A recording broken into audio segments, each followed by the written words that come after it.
Nah, kemudian yang kurang cocok ranking 2, ranking 3 sampai ranking 10. Dan yang paling tidak cocok di ranking 30 dia. Dan yang dianggap hebat unggul itu hanya 10 kan? 10 anak unggul. Yang 20 enggak. Nah, ini analogi saja Bapak Ibu sebelum masuk ke filosofinya Ki Hajar Dewantara, sebetulnya analogi saja. Kalau saya membuat 30 kue dan kue yang saya buat itu hanya 10 yang enak, 20 tidak enak, pasti orang mengatakan saya produsen yang gagal. Ya toh? Ya karena 10 yang enak, yang 20 tidak. Nah, sekarang manusia itu ciptaan siapa? Siapa yang mengirim anak itu ke muka bumi ini? Allah Subhanahu wa Ta'ala. Kalau dari 30 anak itu hanya 10 yang kita anggap unggul, yang 20 tidak, mohon maaf saya bilang, berarti kita mengatakan begini, ya Tuhan, dari 30 anak yang kau kirim ke kelasku, hanya 10 yang bermutu di mata kami manusia yang menilai ciptaanmu. Dan yang 10 ini yang kami didik dengan baik, kami carikan sekolah terbaik, guru terbaik, dan semua terbaik. Kemudian yang 20 yang lain diserahkan nasibnya, kenapa engkau tidak unggul. Berarti kita menganggap Tuhan mengenal produk gagal gitu. Padahal Allah itu tidak mengenal produk gagal. Setiap nyawa yang kuberikan aku perhitungkan dengan matang untuk apa seseorang dilahirkan. Sehingga setiap orang punya tempat dalam kehidupan dan tidak ada satupun tempat yang ditempati oleh dua manusia yang berbeda.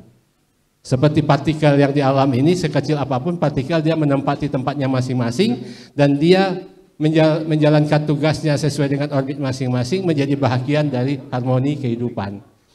Dan begitu juga kan planet, tidak ada yang satu orbit ditempati oleh dua planet yang berbeda, karena Tuhan tidak ingin kita bertabrakan satu sama lain. Nah, untuk itu Bapak Ibu, siapapun manusianya, apapun kondisinya yang dikirim oleh Tuhan ke kelas kita, itu adalah titipan ilahi untuk kita kenali siapa dia. Untuk kita berikan pelayanan agar dia menepati janjinya sesuai dengan potensi uniknya yang telah ditandatangani sebelum roh ditiupkan dalam rahim. Jadi tidak ada produk gagal. Jadi ini sebetulnya Bapak Ibu, ini menyambung filosofi dari Ki Hajar Dewantara. Kalau Bapak Ibu mudah-mudahan bisa nongol. Oh tidak, biar tidak apa-apa. Bapak Ibu, kemudian kenapa disebut kurikulum merdeka?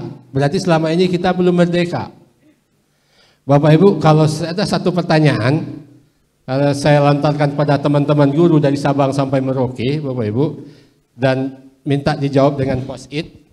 Apa yang terlintas pertama kali di dalam pikiran Bapak Ibu ketika mendengar kata kurikulum? Tolong sebutkan satu kata. Kan? Nah, dituliskan satu kata saja. Apa yang dituliskannya Bapak Ibu? Yang pertama kali apa Bu? Itu yang ketiga kali itu. Itu yang ketiga itu. Sudah sempat mikir. Yang langsung tek gitu kan. Jadi alam bawah sadar. Katanya kan alam bawah sadar 2 detik lebih dulu daripada alam sadar. Dan itulah kita yang sesungguhnya misalnya. Apa Bapak Ibu? Jawabannya singkat saja ya. Saya bocorkan. Jawabannya kurikulum bikin ribet, bingung, pusing, bikin otak error. Dan itu bayangkan Bapak Ibu, kalau kata itu yang pertama muncul dalam pikiran kita, berarti apa yang akan kita lakukan ke sana berdasarkan itu gitu ya.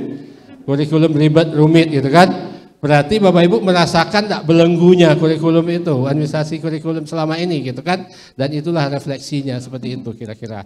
Nah, artinya Bapak Ibu, untuk itu prinsip dari kurikulum merdeka ini adalah fleksibel, sederhana, mendalam, bermakna, kontekstual,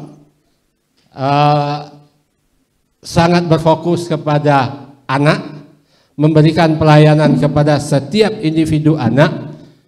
Apapun kondisinya mereka pasti punya kekuatan, punya potensi, punya yang kekuatan yang diberikan oleh Allah Subhanahu wa Ta'ala pada dia untuk kita kembangkan.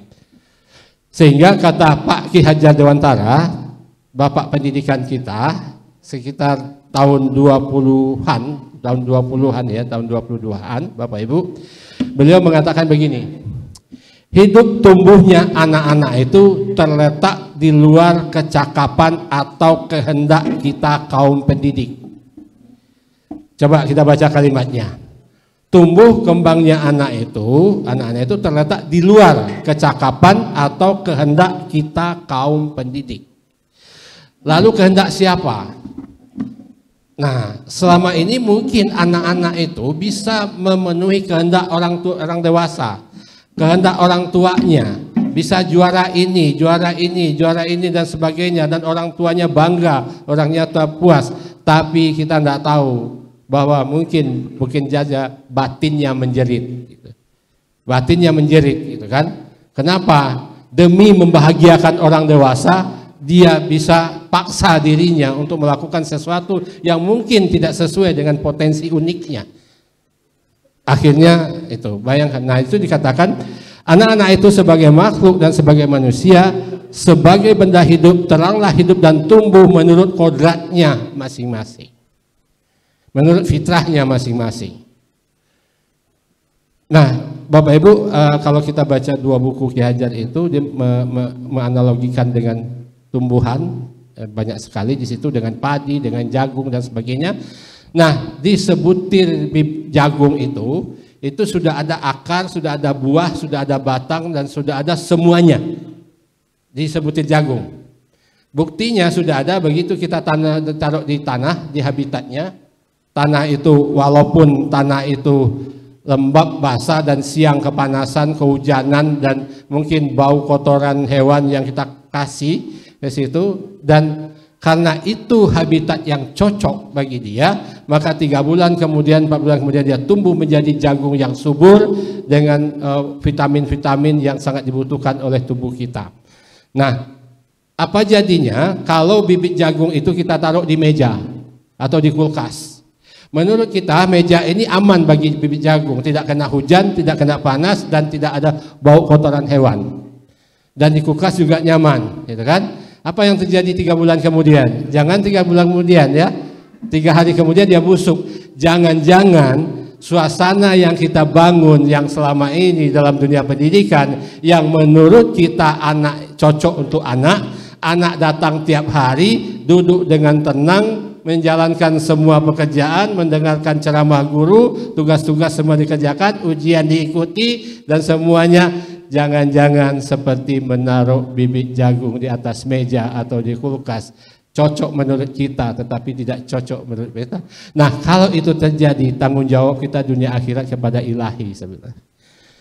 Jadi untuk itu Bapak Ibu, ini yang perlu disadari betul, bahwa pesan dari Pak Ki Hajar Dewantara itu berikutnya, bahwa kekuatan kodrati yang ada pada anak-anak itu tiada lain ialah segala kekuatan dalam hidup batin dan hidup lahir anak-anak itu yang ada karena kekuasaan kodrat. Kemerdekaan hendaknya dikenakan terhadap caranya anak berpikir, yaitu jangan selalu dipelopori. Apa itu jangan selalu dipelopori? Jangan selalu dituntun, ya, atau disuruh mengakui buah pikiran orang lain. Akan tetapi biasakanlah anak-anak itu mencari sendiri segala pengetahuan dengan menggunakan pikirannya sendiri. Afala taqilun, afala tafakarun. Bagaimana mereka menemukan sendiri dengan menggunakan cara berpikirnya. Makanya kata Pak Ki Hajar Dewantara, semua potensi kemanusiaan itu sudah dimiliki oleh setiap anak begitu dia ditakdirkan, dilahirkan sebagai seorang manusia. Dia sudah punya hati, punya rasa, punya karsa, punya pemikiran dan semuanya. Makanya tugas dunia pendidikan, kata Pak Ki Hajar itu, olah pikirnya, olah hatinya, olah rasanya, olah karsanya, olah raganya. Kalau olah berarti sudah ada di dalam diri. Berarti bibit-bibit menjadi insan kamil itu sudah ada di dalam diri manusia. Berarti dunia pendidikan itu sebetulnya menciptakan suasana agar anak mengolahnya. Bukan anak sebagai wadah yang kosong lalu dituangkan materi. Bayangkan Bapak Ibu, selama ini ada 15 mata pelajaran, seperti 15 lang yang ditanam di kepala anak satu-satu.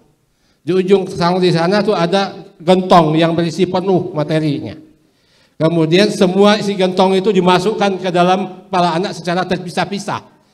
Dan semuanya mentargetkan semua materi itu habis 100%, dan semuanya mentargetkan anak menyerap 100% semuanya dalam waktu yang sama. Apa yang terjadi kira-kira? Kalau kalau ada anak yang sukses belajar dengan cara seperti itu, berarti itu accident. Berarti dia mengabaikan cara berpikirnya. Dia ikuti saja aturan yang ada. Nah, baru dia merasa bahwa itu accident setelah dia dewasa. Iya, kita sekarang kan apa yang saya pelajari dulu? Kenapa? Kalau saya hanya mengurusin kurikulum, saya mungkin tidak perlu belajar kalkulus di matematika dulu, kecuali kalau Pak Yogi misalnya kan. ini Pak Hakim, ini tugas kita berlanjutnya Pak Hakim. Ini untuk melakukan kajian-kajian. Kenapa kok selama ini guru merasa nyaman kalau semua materi sudah habis disampaikan? Hutang guru kepada kurikulum lunas 100%, tapi hutang guru kepada anak bunga berbunga. Kenapa? Kenapa? Karena persoalan ketika anak diajari perkalian di minggu pertama, mungkin tidak ada anak yang belum mengenal bilangan pada saat itu. Mungkin kan? Nah, ketika target guru itu adalah menghabiskan kurikulum tentang perkalian selama 2 kali 45 menit, apa yang terjadi di anak yang belum mengenal bilangan? Ya kan? Kemudian habis 2 kali 45 menit, habis materinya, guru akan pindah ke kompetensi berikut yang lebih sulit. Bagaimana dengan anak yang tadi? Penyakitnya masih tetap kan? Sampai habis akhir semester. Makin ke sana materinya makin sulit. Baru di akhir tahun diketahui ternyata anak ini tidak bisa apa-apa. Lalu digunakanlah KKM untuk mencarikan solusi. Rapatlah di akhir tahun kan? Rapat di akhir tahun mendapatkan anak ini naik atau tidak, dan itu mengacu kepada angkanya. Angkanya dinaikkan, naik dia. Angkanya turun dia. Kemampuannya tetap enggak? Nah, begitu dia naik ke kelas berikut, apa yang terjadi? Hal yang sama terjadi lagi di kelas yang itu. Sampai ada anak yang spesialis remedial di akhir tahun, gitu kan? Nah, begitu tamat SMP, usianya 15 tahun, masuk SMA, belajar tentang persamaan kuadrat, yang dia pingsan dia di kelas itu. Kenapa? Setelah diuji ternyata dia penjumlahan aja belum tuntas waktu kelas 2 SD. Artinya anak usia 15 tahun tetapi kemampuan cara berpikirnya sama dengan anak kelas 2 SD, dan ini yang disebut dengan salah satu bentuk ketertinggalan pembelajaran, lost learning. Sebetulnya yang membuat lost learning jangka panjang itu, dan ternyata lost learning itu bukan disebabkan oleh pandemi saja. Pandemi justru menyadarkan kita, hikmahnya tadi Pak, bahwa selama ini anak bersekolah tapi tidak belajar. Schooling but not learning, gitu kan? Nah, ini yang membuat kita tersadar sebetulnya, sehingga kita apa yang membuat itu semua terjadi, itu yang kita atasi. Pertama, guru itu akibatnya guru dipaksa untuk mengejar ketuntasan kurikulum 100%. Untuk itu di kurikulum darurat Pak Menteri menyatakan guru tidak diwajibkan untuk menuntaskan 100%. Satu. Lalu yang kedua, Bapak Ibu, guru dikejar-kejar oleh materi yang banyak. Ya, karena apa? Karena ada 20 KD, ada 18 minggu satu semester, berarti 1 KD 1 minggu, itu yang dikejar. Sementara anak-anak ketertinggal kan? Nah, untuk itu guru tidak terburu-buru. Agar guru tidak terburu-buru, materi yang banyak kita sederhanakan, kita fokus kepada materi-materi esensial saja, dan silakan satuan pendidikan untuk menyediakan waktu yang cukup pada anak sehingga materinya dikurangi, fokus pada materi esensial. Kemudian selama ini guru juga merasa terbelenggu oleh administrasi yang rumit, yang ribet, yang seragam dari Sabang sampai Merauke itu. Nah, sekarang diserahkan kepada satuan pendidikan. Silakan, yang penting dalam perencanaan itu 3 komponen penting yang harus ada. Tujuan yang harus jelas, asesmen yang mengacu kepada tujuan, dan langkah-langkah pembelajaran yang mengacu kepada pengarah pencapaian tujuan. Nanti Pak Yogi akan mengulas itu.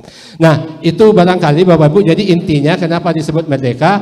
Karena kurikulum Pak Ki Hajar juga mengingatkan kita bahwa pendidikan pada intinya adalah memerdekakan manusia secara lahir dan batin, gitu kan? Dari apa? Dari kekufuran, dari segala perilaku-perilaku yang tidak baik, kebodohan dan sebagainya.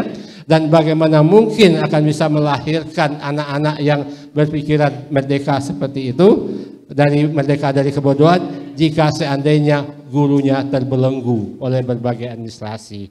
Sehingga itulah yang kami senang bahwa Guru menyusun persiapan pembelajaran yang paling penting tujuannya jelas, asesmennya jelas, langkah pembelajarannya, kemudian modul ajarnya tambah materi dan media sudah selesai, dan yang paling penting langkah-langkah pembelajaran itu betul-betul mengacu kepada pencapaian tujuan, dan asesmen juga menjadi alat bantu agar kita tahu apa yang diperlukan oleh anak pada langkah-langkah pembelajaran sebelumnya berikutnya. Berarti asesmen bukan untuk mendapatkan nilai angka, enggak. Asesmen untuk memastikan bahwa apa yang diperlukan oleh anak setelah dia belajar ini. Itu yang paling penting. Seperti contoh sederhananya guru ngaji Bapak Ibu ya.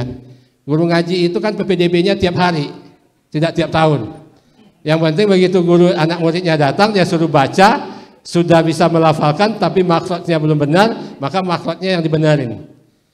Sudah dibaca, maksudnya sudah benar tapi tajwidnya belum benar, tajwidnya yang dibenarin. Nah caranya gimana? Anak ini sudah bisa melafalkan dengan lancar, tapi maksudnya belum benar. Duduk di sebelahnya Pak Hakim yang sudah maksudnya sudah benar. Anak ini saling berbagi. Kemudian datang lagi yang sudah maksudnya benar, tapi tajwidnya belum. Duduk dapat yang teman yang lain lagi supaya tajwidnya benar. Kemudian yang terakhir apa? Makrot, tajwid, sama irama. Nah iramanya ada yang bagus, ada yang tidak. Nah ada anak yang sudah sampai tajwidnya udah benar, tapi iramanya biasa saja. Dia duduk untuk meningkatkan apanya. Nah asesmen itu dia lakukan asesmen awal oleh si guru ngaji. Berarti sebelum kita kurikulum merdeka, guru ngaji dalam hal itu sudah menerapkan satu prinsip kurikulum merdeka sebetulnya, dan itu jauh sebelum kita mencanangkan itu. Gitu ya. Itu Bapak Ibu, dan kemudian ini beberapa kutipan saja, olah pikir, olah hati, olah ini, dan yang paling penting ini satu sebelum pindah ke Pak Yogi, bahwa hal yang semacam tadi sudah disadari oleh pemerintah sehingga dirumuskanlah bab 1 pasal 1 ayat 1 Undang-Undang Sistem Pendidikan Nasional begini. Pendidikan adalah usaha sadar. Apa itu usaha sadar? Udah tanpa paksaan dan terencana untuk mewujudkan suasana belajar. Jadi bukan suasana mengajar. Suasana belajar dan proses pembelajaran agar peserta didik secara aktif mengembangkan potensi dirinya untuk memiliki kekuatan spiritual keagamaan, pengendalian diri, kepribadian, kecerdasan, akhlak mulia, serta keterampilan yang diperlukan dirinya, masyarakat, bangsa, dan negara. Bapak Ibu, ini satu kalimat ini, satu frase ini, paragraf ini, satu ayat ini, kalau betul-betul disadari betul dan kita kembangkan secara konsisten, yang lain-lainnya nggak usah dibaca, nggak apa-apa. Kan di sini kata kuncinya apa nih Bapak Ibu? Usaha sadar dan terencana untuk mewujudkan suasana belajar. Apa bedanya dengan suasana mengajar Bapak Ibu? Kalau suasana belajar, siswa itu belajar mengembangkan ininya kan. Salahkah dia kalau nakal di awal? Enggak salah kan? Salah dia kalau tidak tahu di awal. Salahkah dia kalau tidak bisa di awal? Kalau di awal dia tidak bisa, setelah 1 tahun dengan saya gurunya tetap tidak bisa. Dari awal dia nakal, setelah 1 tahun dengan saya gurunya tetap nakal. Dari awal dia tidak bisa, kemudian 1 tahun dengan saya dia tetap tidak bisa. Kalau gitu siapa yang harusnya tinggal kelas?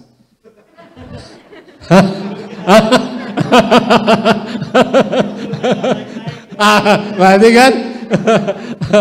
Dan kita kan bicara selama ini kenaikan kelas itu kan di akhir tahun ya. Ya, itu sudah terlambat itu. Kenapa? Kalau buat bikin roti udah gosong duluan. Mau diapain? Waktu udah habis kan? Mestinya rapat kenaikan kelas itu kapan mestinya? Di awal tahun betul Pak. Kenapa? Di situ kita mengidentifikasi kira-kira berapa jarak kemampuan awal anak dengan tujuan yang akan kita capai.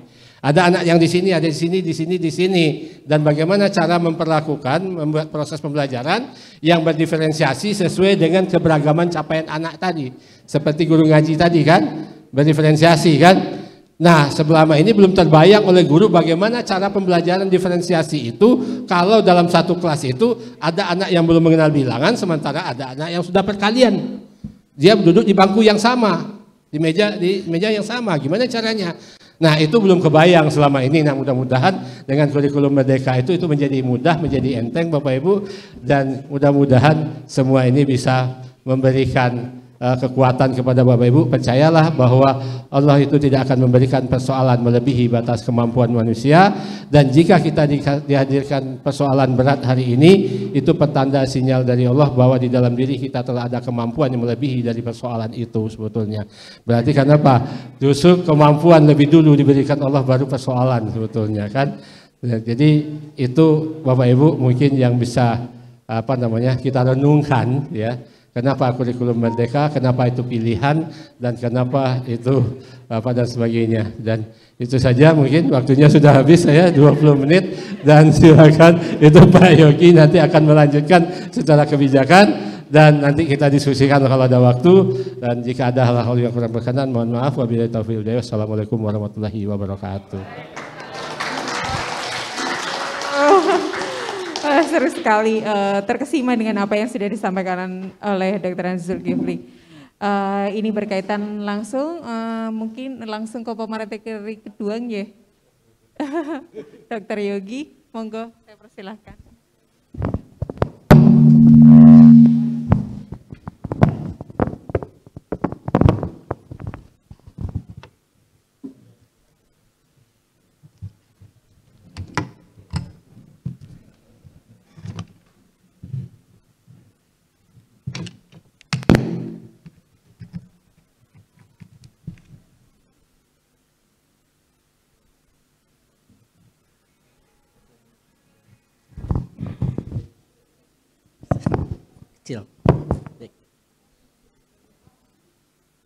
Baik, Assalamualaikum warahmatullahi wabarakatuh.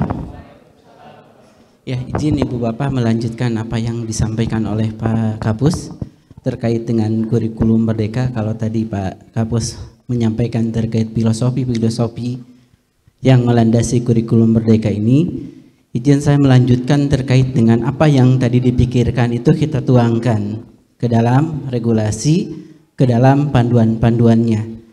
Nah, terkait dengan kebijakan, karena di sistem pendidikan kita itu membedakan antara standar dan kurikulum. Ya, ini yang berbeda di negara luar dan negara kita.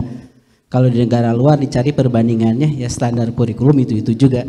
Kalau di kita sistem pendidikannya membedakan antara standar dan kurikulum, sehingga disebutkan dalam undang-undangnya pengembangan kurikulum mengacu kepada standar nasional pendidikan. Oleh karena itu harus kita amankan dari segi regulasi, terutama karena kita pun patuh terhadap hukum, maka di dalam regulasinya kita sudah menata terkait dengan standarnya.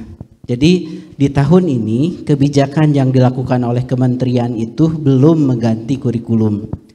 Tahun ini fokus kementerian itu adalah masih fokus terhadap memulihkan pembelajaran. Akibat apa? Akibat kondisi pandemi, dan sebenarnya ini pandemi itu memperparah. Jadi kemarin akibat kondisi pandemi kita cek nih siswa-siswa yang sekarang kelas duduk 5 SD, kemampuannya itu jangan-jangan masih setara dengan kelas 2 atau kelas 3. Siswa-siswa yang kelas saat ini duduk di kelas 1 SMP, kemampuannya itu mungkin masih setara kelas 5 atau kelas 4 SD. Ini terjadi karena apa? Ibu Bapak mungkin mengalami ya, siswanya naik terus, siswanya di beberapa daerah mungkin ada yang nggak pernah belajar sama sekali. Mungkin bagi yang ada fasilitas ya belajar, tapi belajarnya kan tidak optimal.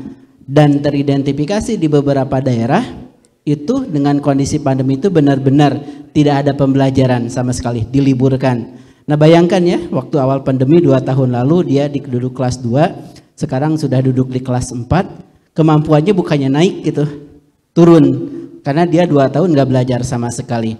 Maka fokus kita adalah pulihkan pembelajaran dengan cara apa? Dengan memberikan alternatif kurikulum yang dapat digunakan. Jadi kebijakan memberikan beberapa pilihan kurikulum ini karena kondisinya kondisi yang tidak kondisi normal. Maka nanti kalau 2 tahun ke depan sudah kembali normal akan diarahkan ke satu kurikulum. Maka Ibu Bapak yang perlu kita lakukan dari segi kami kebijakan adalah menata dulu standarnya. Standarnya kenapa perlu kita sesuaikan? Karena dalam kurikulumnya kan diberikan beberapa opsi. Standar yang lama itu relevannya hanya dengan kurikulum 2013. Sedangkan di satuan pendidikan kan ada yang menggunakan kurikulum merdeka. Maka kita lakukan penataan terkait dengan standarnya sebagai acuannya. Mungkin kalau ke depan sudah dicabut regulasinya, mungkin langsung kurikulumnya. Tapi sekarang karena ada membedakan antara standar, kurikulum, kita tata dulu kurikulum standarnya. Di dalam peraturan pemerintah disebutkan bahwa standar yang diacu itu ada 4, yaitu standar kompetensi lulusan, standar isi, standar proses, standar penilaian.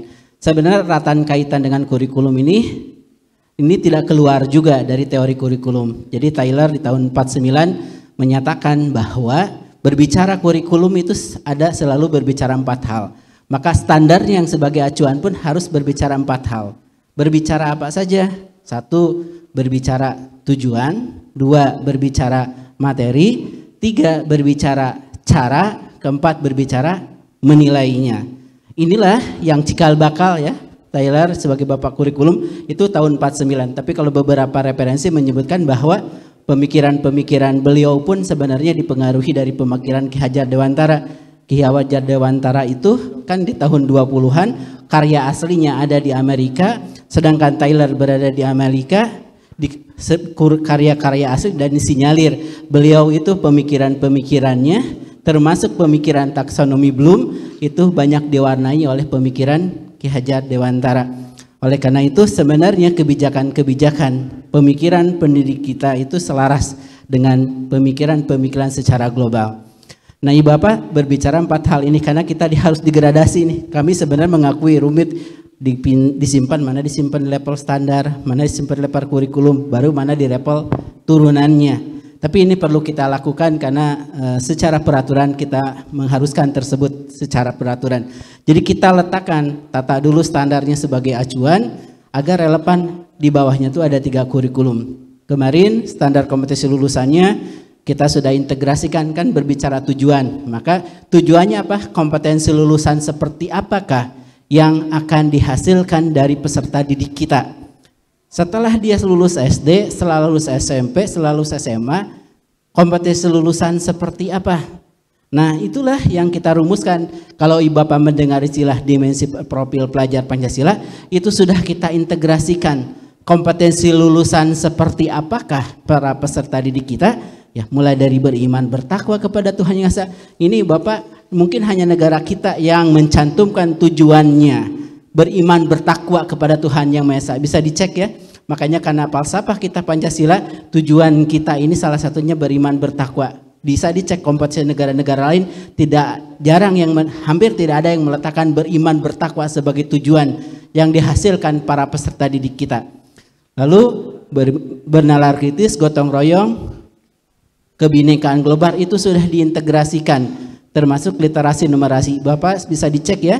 Sekarang ke-6 dimensi profil pelajar Pancasila termasuk literasi numerasi itu sudah menjadi kompetensi lulusan. Jadi kalau mau bertanya di manakah letaknya terkait dengan dimensi profil pelajar Pancasila, sudah jelas kompetensi lulusan yang dihasilkan ada dalam dimensi profil pelajar Pancasila itu sudah diintegrasikan di dalam standar kompetensi lulusan.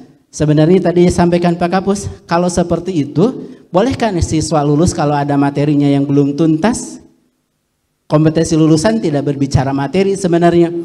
Kalau dia ke-6-nya nalar kritisnya terbangun, gotong royongnya terbangun, lalu kebinekaannya dibangun, toleransinya dibangun, akhlaknya dibangun. Nah, kalau sekolah merasa siswa tersebut sebenarnya sudah membangun kompetensi-kompetensi tersebut, ya silahkan, itulah hak sekolah untuk meluluskan. Karena apa? Di dalam standar penilaian sudah disebutkan kenaikan kelas dan kelulusan, mekanismenya kami serahkan kepada satuan pendidikan. Jadi pemerintah sudah tidak melakukan lagi penilaian oleh pemerintah. Penilaian itu sekarang oleh 2, pendidik dan satuan pendidikan. Maka mekanisme termasuk kenaikan kelas itu kenaikan kelas termasuk kelulusan kita serahkan. Maka nanti akan kita sampaikan di dalam panduan pembelajaran asesmen. Lalu standar isi berbicara apa? Itulah lingkup materi, itulah minimalnya. Lalu dalam proses berbicara apa? Nah, itu di sana cara belajar. Maka mulai dari cara belajar, lingkup materi, termasuk cara menilainya, itu sebenarnya kita lagi memberikan kepercayaan penuh kepada ibu bapak. Menentukan materi apa, cara apa, dan cara menilainya bagaimana, yang itu kita berikan kepercayaan kepada ibu bapak. Jadi berangkat kami mengembangkan kurikulum Merdeka itu, berangkat dari titik kita percaya kepada ibu bapak pendidik untuk menentukan urutan yang terbaik, cara yang terbaik, termasuk cara menilai yang terbaik. Prinsipnya itu kita berikan kepercayaan. Kalau di dalam implementasinya, kan sebenarnya kepercayaan ada yang senang diberikan kepercayaan, yang ciri yang senang diberikan kepercayaan menyambut positif. Oh, berarti saya bisa mengembangkan cara yang terbaik, cara terbaik. Tapi yang gak senang dikasih kepercayaan itu menjadi beban. Oh, kalau begitu saya nggak dikasih contoh, karena orang-orang yang nggak diberikan nggak senang kepercayaan, senangnya disodorin semuanya, disediakan semuanya. Nah, ibu bapak berangkat terkait kurikulum Merdeka itu berangkat dari kepercayaan kami kepada ibu bapak pendidik, bahwa ibu bapak tahu cara yang terbaik untuk mencapai tujuan, cara menilai yang terbaik dalam rangka mencapai mengoreksi tujuan tersebut, dan materi, urutan materi tersebut. Nah, berangkatnya di situ dulu, kita berikan dulu kepercayaan. Kalau selama ini berangkat dari tidak percaya dahulu. Dulu awal pengembangan K13 berangkat dari tidak percaya, kita siapkan silabusnya sama seluruh Indonesia, kan sampai 2016 silabusnya sama, karena kami tak percaya kepada ibu bapak dapat membuat perencanaan yang baik, caranya sama seluruhnya. Nah, sekarang dibalik, justru kita percaya dulu kepada ibu bapak. Kalau berangkatnya, oh di sekolah ini kami belum tentu bisa, belum tentu mampu, maka disinilah pemerintah pun hadir. Bagi yang sudah bisa, kita berikan kepercayaan, tentukan cara yang terbaik untuk mencapai tujuan. Nah, baru sekarang bagaimana bagi guru-guru yang tidak mampu, belum mampu. Maka bagi guru-guru yang belum mampu, yang tidak mampu, kita siapkan contoh-contoh. Jadi contoh itu kita siapkan bagi yang masih kesulitan, silahkan pakai contoh. Lalu ada juga, oh saya itu sebenarnya semangatnya adalah ingin mengembangkan sendiri, tapi kemampuan saya belum bisa, maka kita dorong, silahkan modifikasi contoh. Jadi kurikulum Merdeka ini bagi yang sudah mampu, yang sudah kreatif, inovatif, jangan terbelenggu contoh-contoh. Contoh itu tutup aja, langsung kembangkan sendiri bagaimana siswa itu bisa mencapai tujuan. Bagi yang guru-guru yang masih ingin belajar, silahkan modifikasi contoh-contoh. Sekarang nggak usah malu-malu mau modifikasi contoh di pemerintah, ganti judul nama saja, dimodifikasi beberapa bagian, silahkan. Termasuk nggak usah malu-malu sekarang, kalau memang belum mampu tinggal ganti judul nama saja, pakai langsung nggak apa-apa. Jadi itu ya, supaya titik ketekannya apa terkait kurikulum Merdeka, jangan dibebankan, disulitkan oleh masalah administrasi. Kalau masalah administrasi, kalau belum mampu pakai aja, ganti judul saja. Kalau sudah lebih mampu, silahkan mungkin setelah tahun ini modifikasi. Lebih sanggup lagi, tutup saja contoh yang ada, sehingga ibu bapak bisa bikin sendiri. Sehingga sekarang bagi yang sudah kreatif, inovatif, silahkan kembangkan sendiri. Bagi yang belajar silahkan modifikasi. Bagi yang masih membutuhkan bantuan, silahkan gunakan contoh. Semangat itu yang ingin kita bangun. Kalau selama ini semua seragamkan, cara seragamkan, karena kami nggak percaya, gunakan cara yang sama. Kalau sekarang dibalik, silahkan gunakan sesuai kemampuan ibu bapak. Bagi yang sudah kreatif langsung kembangkan, bagi yang lagi belajar silahkan modifikasi, bagi yang membutuhkan bantuan gunakanlah contoh, sehingga tidak sama penggunaannya nanti. Nah, itulah yang ingin kita bangun. Maka standarnya pun harus mewadahi ini, ya. Di dalam perencanaannya harus mewadahi ini, dalam penilaiannya harus mewadahi ini. Itulah yang kita tata dulu di dalam standarnya. Nah, standar ini Bapak kita revisi. Standar yang terbaru itu kita sesuaikan agar bisa jadi acuan dan selaras juga dengan kurikulum Merdeka, selaras dengan kurikulum 2013 dan selaras dengan kurikulum darurat. Nah, Ibu Bapak berbicara terkait dengan pembelajaran, terkait dengan asesmen, nanti itu yang akan kita tuangkan. K13 pun penilaiannya sudah kita revisi ya. Nanti akan segera kita publikasi prinsip pembelajaran dan panduan pembelajaran dan asesmen untuk K13 pun akan kita terbitkan revisinya. Karena apa? Karena standarnya sudah kita revisi.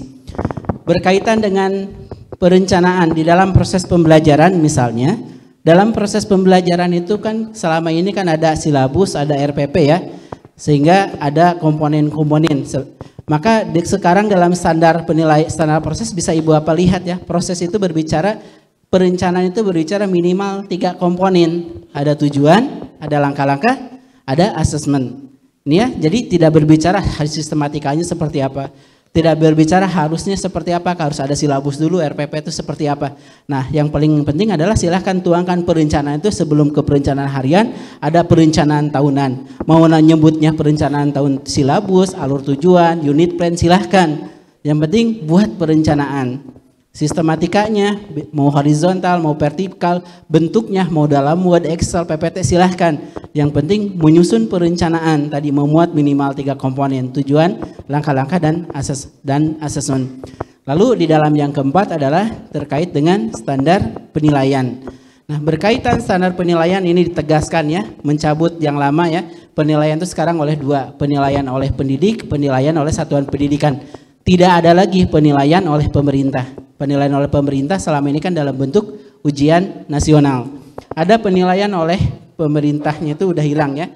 Penilaian pendidik oleh satuan pendidikan, bentuknya ada 2. Penilaian itu formatif, penilaian sumatif. Penilaian formatif untuk apa? Penilaian formatif itu justru untuk mengidentifikasi kesulitan belajar siswa. Sehingga dari penilaian formatif inilah ketahuan supaya apa? Supaya belajar itu efektif. Kalau dalam pembelajaran ada siswa yang belum mampu, seperti tadi lakukan asesmen di awal, ada yang belum bisa, treatmentnya seperti apa. Setelah berjalan, ternyata setelah saya ajarkan kok semua siswa belum hafal semuanya, belum bisa semuanya, belum menguasai semua, berarti itu sebagai feedback buat guru berefleksi bahwa perlu diperbaiki proses pembelajarannya. Itulah fungsi penilaian sumatif. Makanya kenapa penilaian sumatif tidak dijadikan laporan hasil belajar? Karena fungsinya untuk memperbaiki proses pembelajaran. Yang kedua adalah penilaian sumatif. Penilaian sumatif inilah yang kita Ibu Bapak tekankan. Inilah yang dijadikan laporan hasil belajar. Penilaian sumatif itu jangan dimaknai penilaian di akhir tahun, di akhir semester. Tapi penilaian sumatif itu penilaian yang setelah kita selesai memberikan kompetensi, lakukan penilaian sumatif di akhirnya. Boleh 1 tujuan, 2 tujuan, 1 lingkup materi, 2 lingkup materi, atau beberapa lingkup materi. Inilah yang kita tuangkan nanti ke dalam panduan penilaian. Bahwa penilaian sumatif itu kan boleh 1 tujuan, 2 tujuan, 3 tujuan. Ya, boleh setelah 1 tujuan ya, 1 KD kalau K13, boleh 2 KD atau beberapa. Maka kita tekankan penilaian itu waktunya fleksibel. Maka kalau fleksibel, kalau setelah dilakukan penilaian sumatif, kalau dirasa perlu tidak ada UTS, tidak ada UAS, ya udah nggak usah ada UTS UAS. Yang penting tujuan itu diukur. Itu ya. Jadi waktunya kapan? Serahkan ke satuan pendidikan. Mau ada UTS, mau ada UAS, silahkan. Apakah setelah 1 tujuan, 2 tujuan, atau setelah UTS UAS? Kalau guru merasa oh setelah 1 tujuan, 2 tujuan sudah diperoleh informasi dan tidak perlu lagi ada UTS UAS, ya udah nggak usah ada UTS UAS. Gitu kewenangan sekolah. Bentuk penilaian juga. Kalau merasa menurut guru bentuk penilaian itu kan selama ini cenderung harusnya dalam bentuk tes tulis ya. Maka sekarang bentuk itu mau pakai tes tulis, mau portofolio, mau praktek, itu kewenangan guru. Dan paling tepat ibu bapak yang paling tahu. Seperti olahraga misalkan, kalau kompetensinya siswa mampu mempraktekkan berenang. Ini lebih cocok diukurnya dengan tes tulis atau praktek? Praktek kan? Maka kalau dicocok diukurnya dengan tes tulis tidak bisa menggambarkan kompetensinya kan? Berarti selama ini kita menggunakan asesmennya nggak cocok kan? Kalau dengan penilaian diseragamkan dengan penilaian tulis. Jadi yang penting tujuannya apa? Gunakan instrumennya itu yang paling cocok. Karena kalau bentuknya tadi mengukur kompetensi ya berenang, dites dengan pengetahuan dengan tes tertulis dapat 10 itu tidak menggambarkan kompetensinya. Selain itu di dalam olahraga misalkan siswa mampu mempraktekkan alat musik, cocok dengan tes tulis atau praktek? Praktek. Ibu bapak bisa menilai ya, Maka semangatnya gunakan instrumen penilaian paling cocok untuk mengukur kompetensi. Itu ya. Jadi sekarang inilah fleksibilitas Ibu Bapak. Waktu pelaksanaan asesmen tidak diharuskan ada ulangan harian, ulah tengah semester, ulangan akhir semester, UD, UK, segala UKK dan lain-lain ya. Sehingga sesuatu stres ujian terus kapan belajarnya. Sekarang waktu penilaian itu Ibu Bapak lah yang menentukan kapan harus asesmen. Yang paling penting dicek kompetensinya. Yang kedua pesannya adalah gunakan asesmen yang paling cocok mengukur tujuan tersebut. Karena fungsinya asesmen itu adalah untuk mengukur tujuan sudah tercapai atau tidak. Nah, kalau kompetensinya mempraktekkan berenang, ya gunakan cocok yang paling cocoknya apa? Sehingga sekarang tidak terjadi lagi, bisa jadi terjadi ya. Tidak terjadi seragam semuanya harus tes tulis ya, seragamkan ya. Karena apa? Ya Ibu Bapak yang paling tahu menggunakan. Yang ketiga, lalu bagaimana mengolahnya? Mengolahnya pun kita percayakan kepada Ibu Bapak. Jadi ya, waktu pelaksanaan asesmen menjadi fleksibilitas, silahkan Ibu Bapak tentukan waktu yang terbaik. Bentuk instrumennya silahkan gunakan yang paling tepat mengukur tujuan. Lalu cara mengolahnya bagaimana, itu pun gunakan. Nah, ini pun Ibu Bapak sudah kita selaraskan dengan fleksibilitas di dalam tujuan pembelajarannya. Jadi tadi kan berbicara terkait dengan tujuannya, kita berikan kalau sebelumnya urutan materi itu ditentukan oleh pemerintah dalam bentuk KIKD kan, KD1, KD2, KD3 urutannya sudah kita tentukan.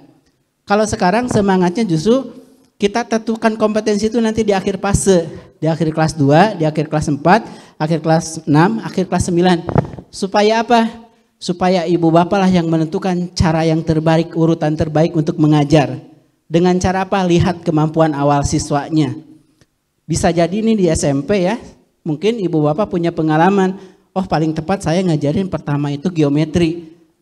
Lalu setelah geometri baru bilangan bulat. Kenapa? Supaya untuk ngajarin bilangan itu lebih kebayang dengan bentuk-bentuk geometri. Setelah itu saya gunakan statistika supaya saya langsung terapkan dalam statistika. Menurut guru yang pertama, guru yang kedua, oh ngajar itu harus tuntaskan dulu bilangan. Bilangan bulat, bilangan rasional, aljabar tuntaskan di kelas 1. Guru yang ketiga, oh saya nanti aljabarnya nanti kelas 8. Nah sekarang perdebatan itu cara mencapainya seperti apa kita percayakan kepada Ibu Bapak. Menentukan urutannya. Sehingga kan belajar ulangan pun tidak mungkin diseragamkan ya. Di sekolah sini kelas 1-nya lagi belajar bilangan bulat, bilangan rasional, aljabar. Sekolah yang kedua geometri, bilangan bulat, statistika. Sekolah yang ketiga bilangan belajarnya statistika dengan aljabar. Nah kan kalau sekolah ini berbeda-beda yang diberikan, bisa nggak di sekolahnya diseragamkan ulangannya antar sekolah? Sekolah 1, sekolah 2, sekolah 3. Tidak kan? Maka inilah kewenangan Ibu Bapak. Jadi mungkin kan tidak terjadi kan sekarang. Bisa terjadi antar satuan pendidikan itu sesuai karakteristik satuan pendidikan. Enggak diseragamkan kan secara nasional. Bisa jadi berdekatan tapi tujuan-tujuannya aja berbeda-beda mencapainya. Nah Ibu Bapak kan punya pengalaman selama ini ya. Caranya bagaimana, yang pertama diajarkan, kedua diajarkan. Kalau sebelumnya itu kita yang memikirkan pokoknya harus sama loh caranya seperti ini. Yang pertama harus bilangan, padahal kita yang memikirkan 5 orang, 6 orang ya. Harus dipakai oleh ratusan ribu sekolah. Sehingga orang, oh ini nggak cocok. Nah sekarang justru kita percayakan. Ibu Bapak silahkanlah tentukan cara yang terbaik. Kalau yang ngeluh kalau gitu kami nambah kerjaan, bingung. Nah Ibu Bapak kalau bagi yang seperti itu, pakailah contoh, kita sudah siapkan contoh. Tapi bagi orang yang kreatif jangan dihambat kreativitasnya. Orang udah tahu cara ngajar, jangan diajarin. Karena dia tahu cara yang terbaik. Itulah prinsipnya sekarang. Kalau sebelumnya kamu salah, jangan seperti itu. Jangan nambahin materi. Seperti itu kan. Ngurangin KD satu kata aja keliru. Kalau sekarang enggak. Silahkan kalau merasa di Pak Budi ada muatan materi, misalkan akidah atau baca tulis yang mau diberikan, ya silahkan di sana diberikan. Karena merasa penting. Itu kewenangan sekolah mau nambahin. Yang penting minimalnya tercapai nanti di akhir.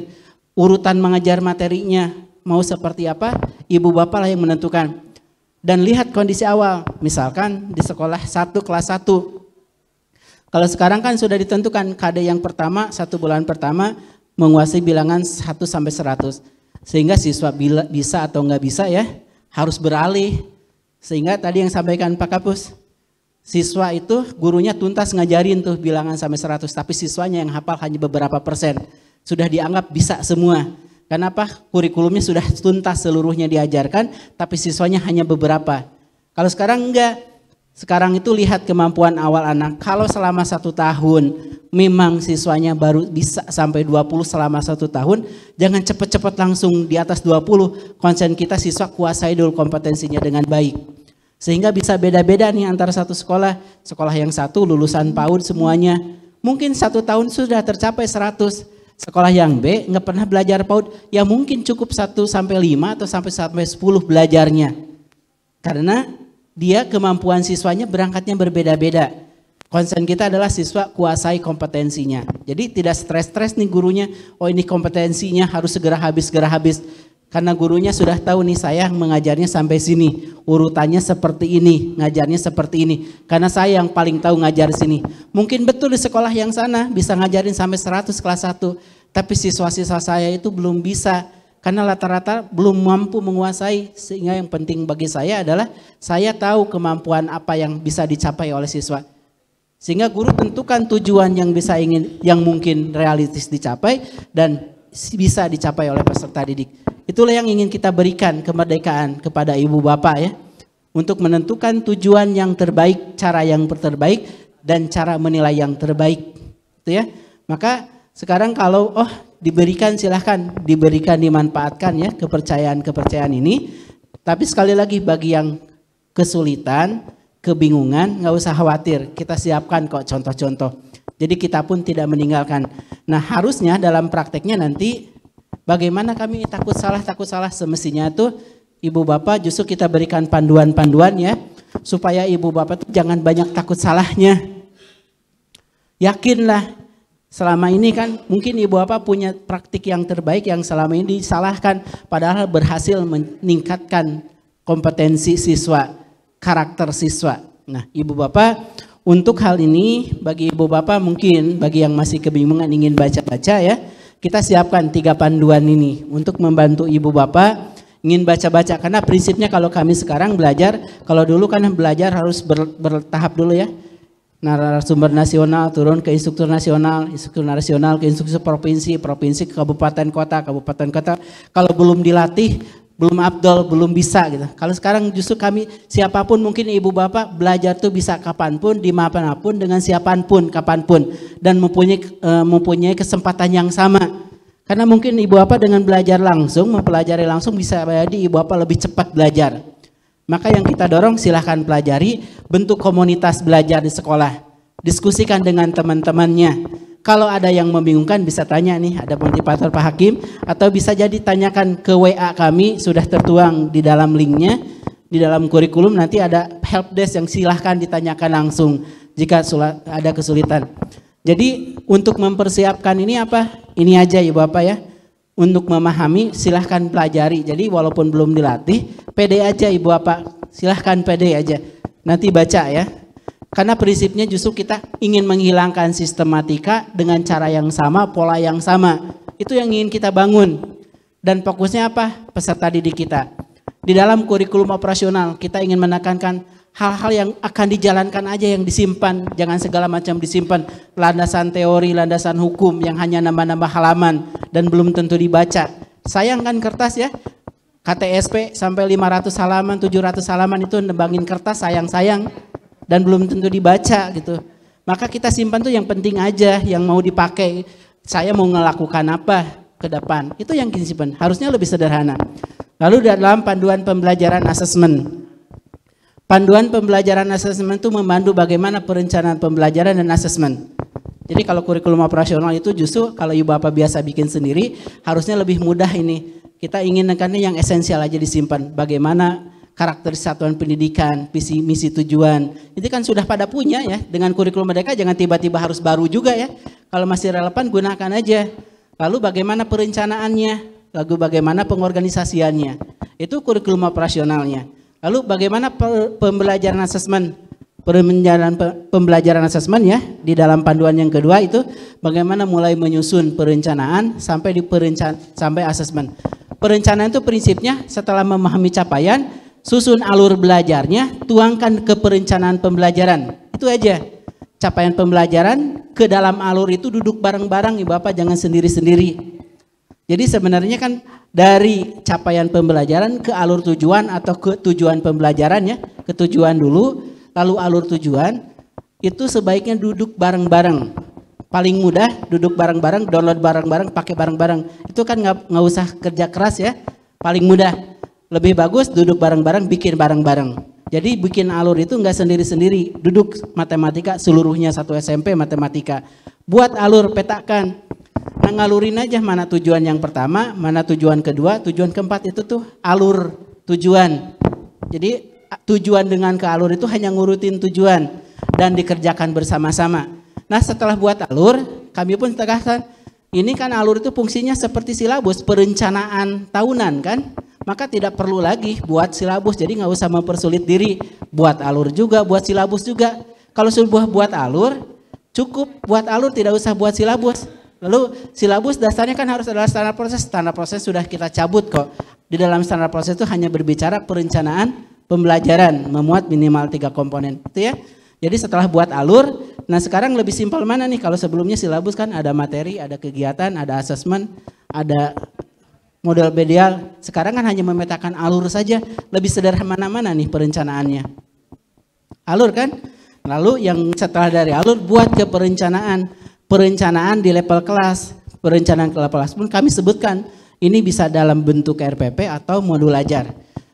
Minimal RPP atau modul ajar itu minimal memuat 3 komponen. Tujuan, langkah-langkah, asesmen. Kalau sekolah semangat buat modul ajar itu bukan yang harus dibuat wajib sebagai administrasi.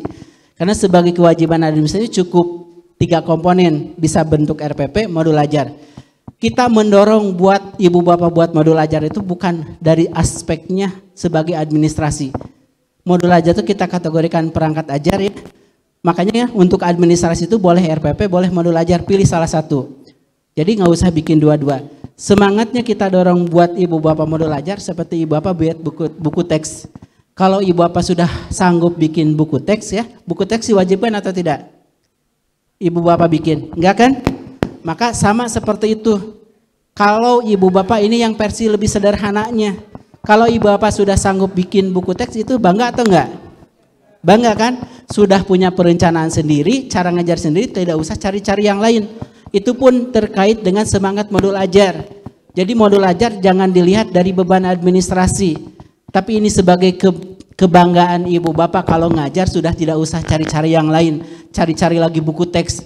Karena apa? Karena dalam perencanaan sudah dibuat materi-materinya. Sudah saya ambil dari berbagai buku internet. Jadi modul ajar itu semangatnya mendorong ibu bapak sebelum mengajar itu tidak tergantung punya orang. Punya pemikiran sendiri. Maka dalam panduan kita tegaskan kok, perencanaan itu boleh RPP, boleh modul ajar. Jadi jangan lihat modul ajar itu sebagai administrasi. Karena kalau ibu bapak sebagian masih cukup aja RPP lah, 1/4 halaman gitu. Cukup kan? 1/4 halaman kecil-kecil silahkan aja. Memuat minimal 3 komponen kalau dilihatnya sebagai administrasi. Pandang RPP modul ajar itu seperti ibu bapak ingin mengembangkan modul seperti bikin buku teks. Kalau ibu bapak sudah sanggup bikin buku teks itu kan yang bangga ibu bapak sendiri, yang puas ibu bapak sendiri. Jadi bukan buat keperluan administrasi. Maka kalau ibu bapak sudah buat modul ajar, kami pun nggak usahlah bikin RPP lagi, cukup aja modul ajar. Itu ya. Jadi tidak ada yang untuk menambah beban administrasi sebenarnya. Itu ya. Jadi alur tujuan kan lebih sederhana, RPP pun minimal 3 komponen tadi. Itu dalam perencanaannya. Lalu bagaimana asesmennya? Saya jelaskan ya. Asesmen itu juga diberikan fleksibilitas, waktunya silahkan kapan. Yang penting ada tujuan, lakukan penilaian.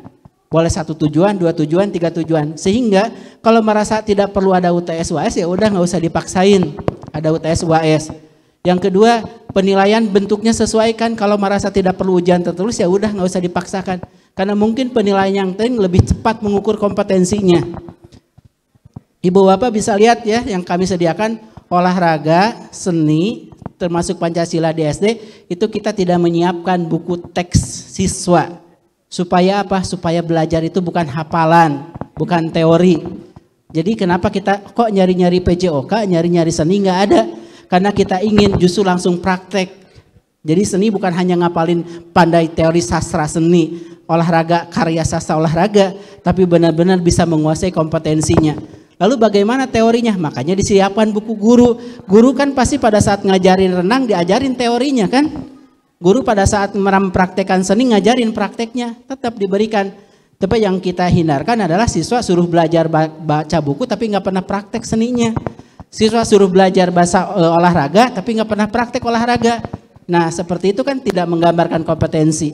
Justru kita ingin mendorong kompetensinya siswa yang dibangun, bukan hafalan materinya kan ya. Olahraga seni kan beda nih ya, walaupun tes tertulisnya 100, dicek aja orang bisa berenang atau tidak. Termasuk saya kan dicek berenang nggak mampu, kalau di tes tertulis bisa gitu ya.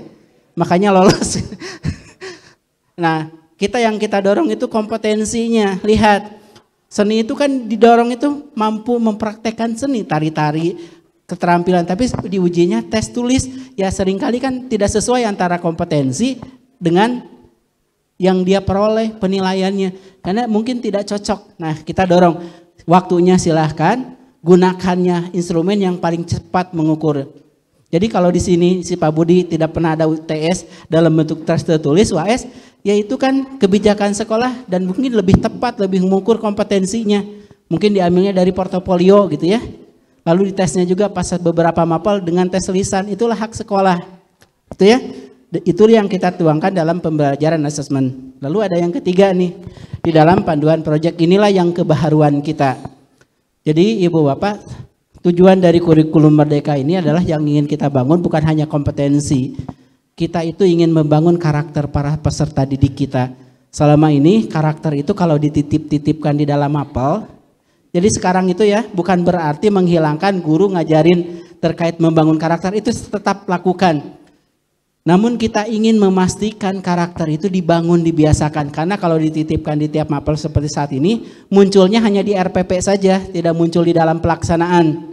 Kalau kita ingin memastikan silahkan dalam intranya tetap dilakukan silahkan. Tapi kita ingin memastikan dalam kegiatan itu karakter itu dibiasakan. Maka ada yang namanya proyek penguatan. Nah, proyek penguatan profil pelajar Pancasila ini tujuannya itu, kita ingin gotong royong, mandiri itu dibiasakan di kegiatan sehari-hari. Bukan hanya tertuang dalam perencanaan. Karena dari 2016 sampai sekarang penguatan karakter itu sudah ada perpresnya, inpresnya. Tapi hasilnya itu belum menunjukkan hasil yang menggembirakan. Karena cenderung kita dilakukan di sekolah itu munculnya dalam perencanaan saja. Maka yang ingin kita lakukan, kegiatan karakter itu dibiasakan di kegiatan seharian. Lalu ada tantangan, kalau membiasakan kegiatannya dititipkannya di dalam kokurikuler di luar jam pelajaran, siswa udah lelah. Sehingga nggak fokus kan, dari segi siswa itu sudah terlalu padat, gurunya pun belum tentu ada yang mau melakukan membimbing. Maka upayanya adalah lakukan di jam belajar utama. Dengan melakukan di jam belajar utama bagaimana? Kita kurangi alokasi waktu setiap mata pelajaran itu, kurangi dulu, alokasikan untuk kegiatan ini. Dari segi siswa itu dilakukan di jam belajar utama, dari segi guru diakui beban mengajarnya. Jadi tujuan ini tuh untuk membiasakan karakter, untuk gotong royong, kalau selama ini kan hanya dipercayakan ke dalam mapel, disiplin gitu ya, yakin bisa, tapi kan seringkali sulit ya, karena guru bahasa Indonesia saya yakin fokus ngajarin bahasa Indonesia ya. Mendorong gotong royongnya sulit dilakukan karena dia fokus kompetensi mata pelajarannya. Maka ada kegiatan guru itu kolaborasi bangun. Saya ingin membangun gotong royong siswa. Gotong royong ini perlu ada sarana kegiatan. Kegiatan ini dalam bentuk proyek itu sebenarnya tujuannya untuk melatih karakter. Jadi bukan fokusnya terhadap produk. Produknya nggak selesai nggak masalah dan tidak usah diukur produknya. Misalkan, ini bikin proyeknya pengelolaan sampah. Melalui proyek pengelolaan sampah itu saya itu sebenarnya ingin melatih kerjasamanya, gotong royongnya. Kalau setelah didesain, proyek dari pengelolaan sampahnya nggak tuntas, itu nggak masalah, nggak usah diukur nilai proyeknya. Tapi lihat keberhasilannya, kerjasama terbangun atau tidak. Kalau keberhasilannya melalui proyek yang siswa asalnya individualisis masing-masing ya, nggak peduli terhadap orang lain, nggak ada kepedulian, nggak ada kerjasama, tapi melalui proyek akhirnya terbangun kerjasamanya, itulah indikator keberhasilannya. Jadi sebenarnya proyek penguatan itu adalah sebagai sarana kita membiasakan karakter itu dibangun. Gotong royong itu kan perlu dibiasakan. Lalu benala kritis ide-ide kreatifnya. Contohnya misalkan melalui kewirausahaan. Misalkan ditawarkan kepada siswa itu salah satunya misalkan ide kreatif. Lalu sarana proyeknya kewirausahaan. Mereka dibuat ide-ide memunculkan. Kira-kira mereka ingin kalau diminta membuat sesuatu, mereka perlu membuat apa? Mereka akan digali. Yang selama ini kan nggak bebas karena takut-takut, sekarang silahkan keluarkan ide-ide. Itu yang ingin kita dorong tuh ide-ide kreatif mereka yang ingin kita latih itu. Yang selama ini nggak muncul, kita biasakan mereka muncul. Nah kalau perkara mereka hasil produknya nanti nggak tuntas nggak masalah. Tapi lihat prosesnya apakah ide-ide mereka itu sudah muncul atau tidak. Jadi proyek ini adalah sebagai sarana karakter ya. Mulai beriman bertakwanya, karakternya, gotong royongnya, kemandiriannya itu muncul. Dibiasakan di keseharian. Karena fokus tujuan kita adalah bangun kompetensinya, bangun karakternya. Jadi untuk proyek penguatan profil pelajar Pancasila ini sebenarnya sebagai sarana bagaimana karakter itu dibangun. Lalu ada pertanyaan, intranya gimana? Berarti nggak usah ngajarin lagi karakter. Intra tetap aja seperti saat ini dilakukan. Tapi intra saya yakin fokusnya kan ke kompetensi mata pelajaran. Nah, tapi fokus kan matematika kan ngajarin geometri, aljabar gitu. Nah, kalau selama ini mengajarkan di dalam mata pelajaran akhirnya tumbuh karakter, bagus, lanjutkan. Gitu ya. Nah, karakter ini untuk meyakinkan melangsung ada suatu kegiatan, karakter itu dibangun di keseharian anak. Dan dibangunnya di waktu belajar utama. Sehingga bisa jadi jadwalnya itu setiap hari ada 2 jam terakhir misalnya. Jadi porsinya lumayan banyak ini 20-30% melatih karakter anak. Porsi selama ini 100% itu kan untuk ngajarin mata pelajaran akademik. Sekarang itu 100% dari 100%, 20-30% diambil porsinya untuk melatih membiasakan karakter. Gitu ya. Jadi melatih membiasakan karakter di kegiatan seharian anak. Nah, bagaimana caranya, seperti apa kita tuangkan di dalam proyek penguatan profil pelajar Pancasila. Di 3 panduan pun ini Bapak kita buat, kalau memang sekolah baru sampai sanggupnya, tahapan awalnya belum banyak melakukan, misalkan masih pakai contoh, ya silahkan nggak usah malu-malu pakai contoh. Kalau dalam tahapannya baru bisa modifikasi sebagian-sebagian, ya silahkan modifikasi sebagian-sebagian. Kalau sudah mampu bikin sendiri, silahkan sendiri. Jadi sekolah ya bisa jadi nih sekolah penggerak yang sudah dilatih tahun ini masih tahap memodifikasi, bisa jadi ibu bapak di sini yang hadir di sini langsung tahapannya lebih tinggi. Karena kami kembalikan ke kemampuan masing-masing. Jadi sekarang lihat ukur yang titik tekannya itu adalah silahkan sesuaikan kemampuan sekolah. Jangan malu-malu untuk pakai contoh, jangan hambat ibu bapak untuk berkembang. Jadi yang sudah mandiri, sudah yakin, pede, nggak usah takut-takut, oh saya statusnya baru pertama. Takut kalau langsung sendiri, takut salah, justru silahkan sekarang kita dorong ibu bapak. Tuangkan ibu bapak cara yang terbaik, strategi yang terbaik mengukur tujuan. Nah itulah yang kita bantu tuangkan di dalam 3 panduan ini. Yang secara bertahap mungkin ya, terkait akreditasinya akan menunjang ya, karena akreditasinya ke depan kan bukan ke administrasi, tapi kelihat hasil belajar siswa penalaran. Termasuk ini Pak Hakim yang merancang terkait ke seleksi masuk perguruan tinggi, kajian akademiknya bagaimana proses belajar di pendidikan itu akan berpengaruh ke perguruan tingginya nantinya. Sehingga fokusnya bukan lagi di khawatir ini administrasi guru, kekurangan administrasi, ini nggak lengkap-lengkap. Tapi khawatirnya jika saya mengajar, siswa-siswa saya itu tidak menguasai kompetensinya. Itu yang dikhawatirkan nantinya. Jadi bukan khawatirnya ini nggak ada perencanaannya, formatnya harus seperti ini, polanya seperti ini. Itu sebenarnya yang kita ingin bangun secara bertahap. Dan mungkin ini butuh waktu ya, karena ada beberapa daerah yang cenderung berpikirannya itu masih ke administrasi, bukan dilihat dari proses pembelajaran. Itu saja Ibu Bapak, mungkin terakhir ini silahkan semua dokumen panduan sudah kita simpan di kurikulum.kemdikbud.go.id, nanti klik kurikulum merdeka ya. Di sana sudah ada panduan-panduan. Ingin nyari bukunya tinggal klik ke buku-bukunya ya. Jadi panduan kurikulum operasional, panduan proyek, panduan pembelajaran asesmen, panduan bimbingan konseling, panduan terkait dengan, jadi BK juga sudah kita simpan ya, inklusif, PPI sudah ada di dalam panduannya, termasuk juga nanti kajian akademiknya ya. Kajian akademiknya juga sudah ada, termasuk capaian pembelajaran. Capaian pembelajaran sudah kita simpankan, Ibu Bapak, sudah nggak usah nyari-nyari dalam KEPK ya. Sudah ada versi per tiap mata pelajaran.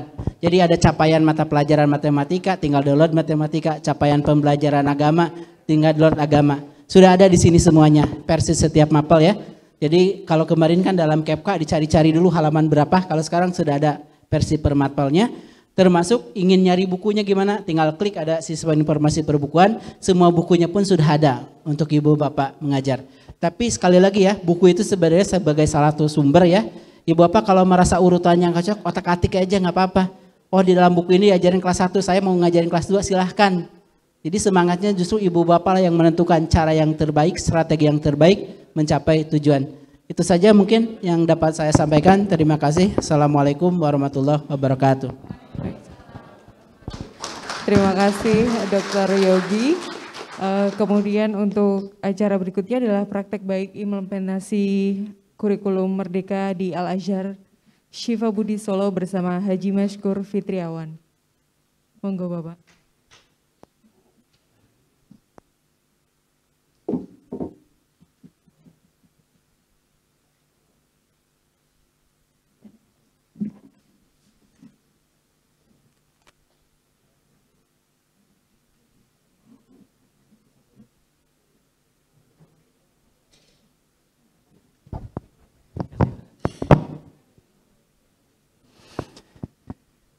Bismillahirrahmanirrahim. Assalamualaikum warahmatullahi wabarakatuh. Hamdan syukranillah, la haula wala quwata illa billah, ma ba'd. Yang kami hormati Pak Zul, Pak Yogi Naroni, dan juga Bapak Ibu pengawas, dan juga Bapak Ibu kepala sekolah dari TK, SD, SMP, dan juga SMA di wilayah Kota Surakarta. Yang pertama, kami ucapkan terima kasih untuk kementerian karena kami informasikan bahwa kami salah satu sekolah yang kemarin di tahap pertama ditunjuk menjadi sekolah penggerak dari SD dan SMA ini menjadi sekolah penggerak tahap 1, kemudian di TK terpilih menjadi sekolah penggerak di tahap yang kedua, serta SMP juga mengimplementasikan kurikulum Merdeka. Kemudian yang kedua kami ucapkan terima kasih juga kepada kementerian karena dengan apa yang telah kemarin kita dipilih menjadi sekolah penggerak, di situ banyak sekali support yang telah diberikan, baik mengenai pengembangan SDM, kemudian pembelajaran paradigma baru dan sebagainya. Oleh karena itu kami sangat berterima kasih sekali kepada kementerian yang sudah memilih kami, walaupun terus terang untuk SMA ini adalah baru berdiri tahun 2017. Jadi 2017 kita berdiri, 2018 kita diakreditasi, 2021 terpilih menjadi sekolah penggerak ya. Terima kasih itu. Dan alhamdulillah Bapak Ibu semua tadi sudah disampaikan bahwa sekarang ujian nasional sudah ditiadakan. Yang ada adalah pemerintah menilai sekolah dengan asesmen nasional ya, ANBK kemarin. Dan alhamdulillah dari rapot pendidikan yang telah diberikan dari Kemdikbud untuk sekolah kami, alhamdulillah dari nilai asesmen nasional sekolah kami, mungkin ini juga termasuk dampak dari pelaksanaan kurikulum Merdeka, Pak. Jadi kita di kemampuan literasi anak-anak sudah di atas kompetensi minimumnya, kemudian kemampuan numerasi juga sudah di atas, indeks karakternya juga sudah membudaya. Jadi ini nilai yang membuat bukan kita, sehingga terima kasih kepada kementerian. Ini juga iklim keamanan, kesetaraan gender dan kebinekaan semuanya sudah membudaya. Ya, ini salah satu dampak Bapak Ibu semuanya tentang pelaksanaan kurikulum Merdeka di sekolah kita. Makanya dengan adanya kurikulum Merdeka ini harapannya adalah hal-hal yang semacam ini bisa terjadi di sekolah Bapak Ibu semuanya. Bapak Ibu yang kami hormati, sedikit saja kami yang mau sampaikan tentang praktek baik, bahwa di antara yang menjadi sedikit pembeda kurikulum ini dengan yang lainnya itu adalah di dalamnya karena ada P5 ya, Proyek Penguatan Profil Pelajar Pancasila. Alhamdulillah Bapak Ibu semuanya, kami itu di angkatan pertama, terus terang di angkatan pertama itu regulasi selalu berubah. Jadi A gitu, besok ganti lagi. Tapi alhamdulillah itu akan membuat kita menjadi lebih tangguh dan harus cepat belajar. Iya, terima kasih Pak. Jadi dipaksa dengan situasi, Pak, ya. Dan itu kita sampaikan kepada guru-guru kita, bahkan siswa kita, karena memang itulah yang akan terjadi ya. Besok ke depan perubahan akan begitu lebih cepat lagi. Makanya ini adalah sebuah pembelajaran yang bisa kita ambil hikmahnya ya. Jadi kita dipaksa untuk selalu belajar dan belajar. Oleh karena itu, karena yang hadir di sini ini adalah seluruhnya adalah kepala sekolah, ada pengawas juga. Kami informasikan. Jadi proyek penguatan profil pelajar Pancasila ini adalah suatu program yang menjadi pembeda dari implementasi kurikulum merdeka. Oleh karena itu, kepala sekolah wajib mempunyai tugas dan kewajiban untuk memastikan berjalannya program ini. Karena apa? Kepala sekolah sebagai pemimpin pembelajaran memang tidak harus tahu sedetail semuanya, tetapi minimal harus tahu apa itu dulu. Sehingga ketika guru itu berkonsultasi dengan kita, minimal kita bisa menjawab, oh maksudnya seperti ini. Maka dari itu kemarin kita cari itu memang banyak guru-guru yang belum secara utuh itu tahu tentang pelaksanaan proyek penguatan profil pelajar Pancasila. Karena ada yang menganggap bahwa nanti ketika pelaksanaan P5 ini nanti ambil nilai apa gitu. Padahal ini bukan ada hubungannya dengan mapel tertentu, karena ini adalah pengembangan karakter. Kemudian bagi siswa juga kadang-kadang perlu sampaikan juga. Karena ada siswa itu yang semangat ketika dinilai oleh gurunya, ada nilainya gitu. Padahal ini lebih daripada itu. Oleh karena itu harus dicari metode-metode dan solusinya memang harus ada kerjasama seluruh stakeholder yang ada di sekolah. Mulai dari kepala sekolah, guru, karyawan, semuanya, bahkan orang tua dan masyarakat yang ada di luar.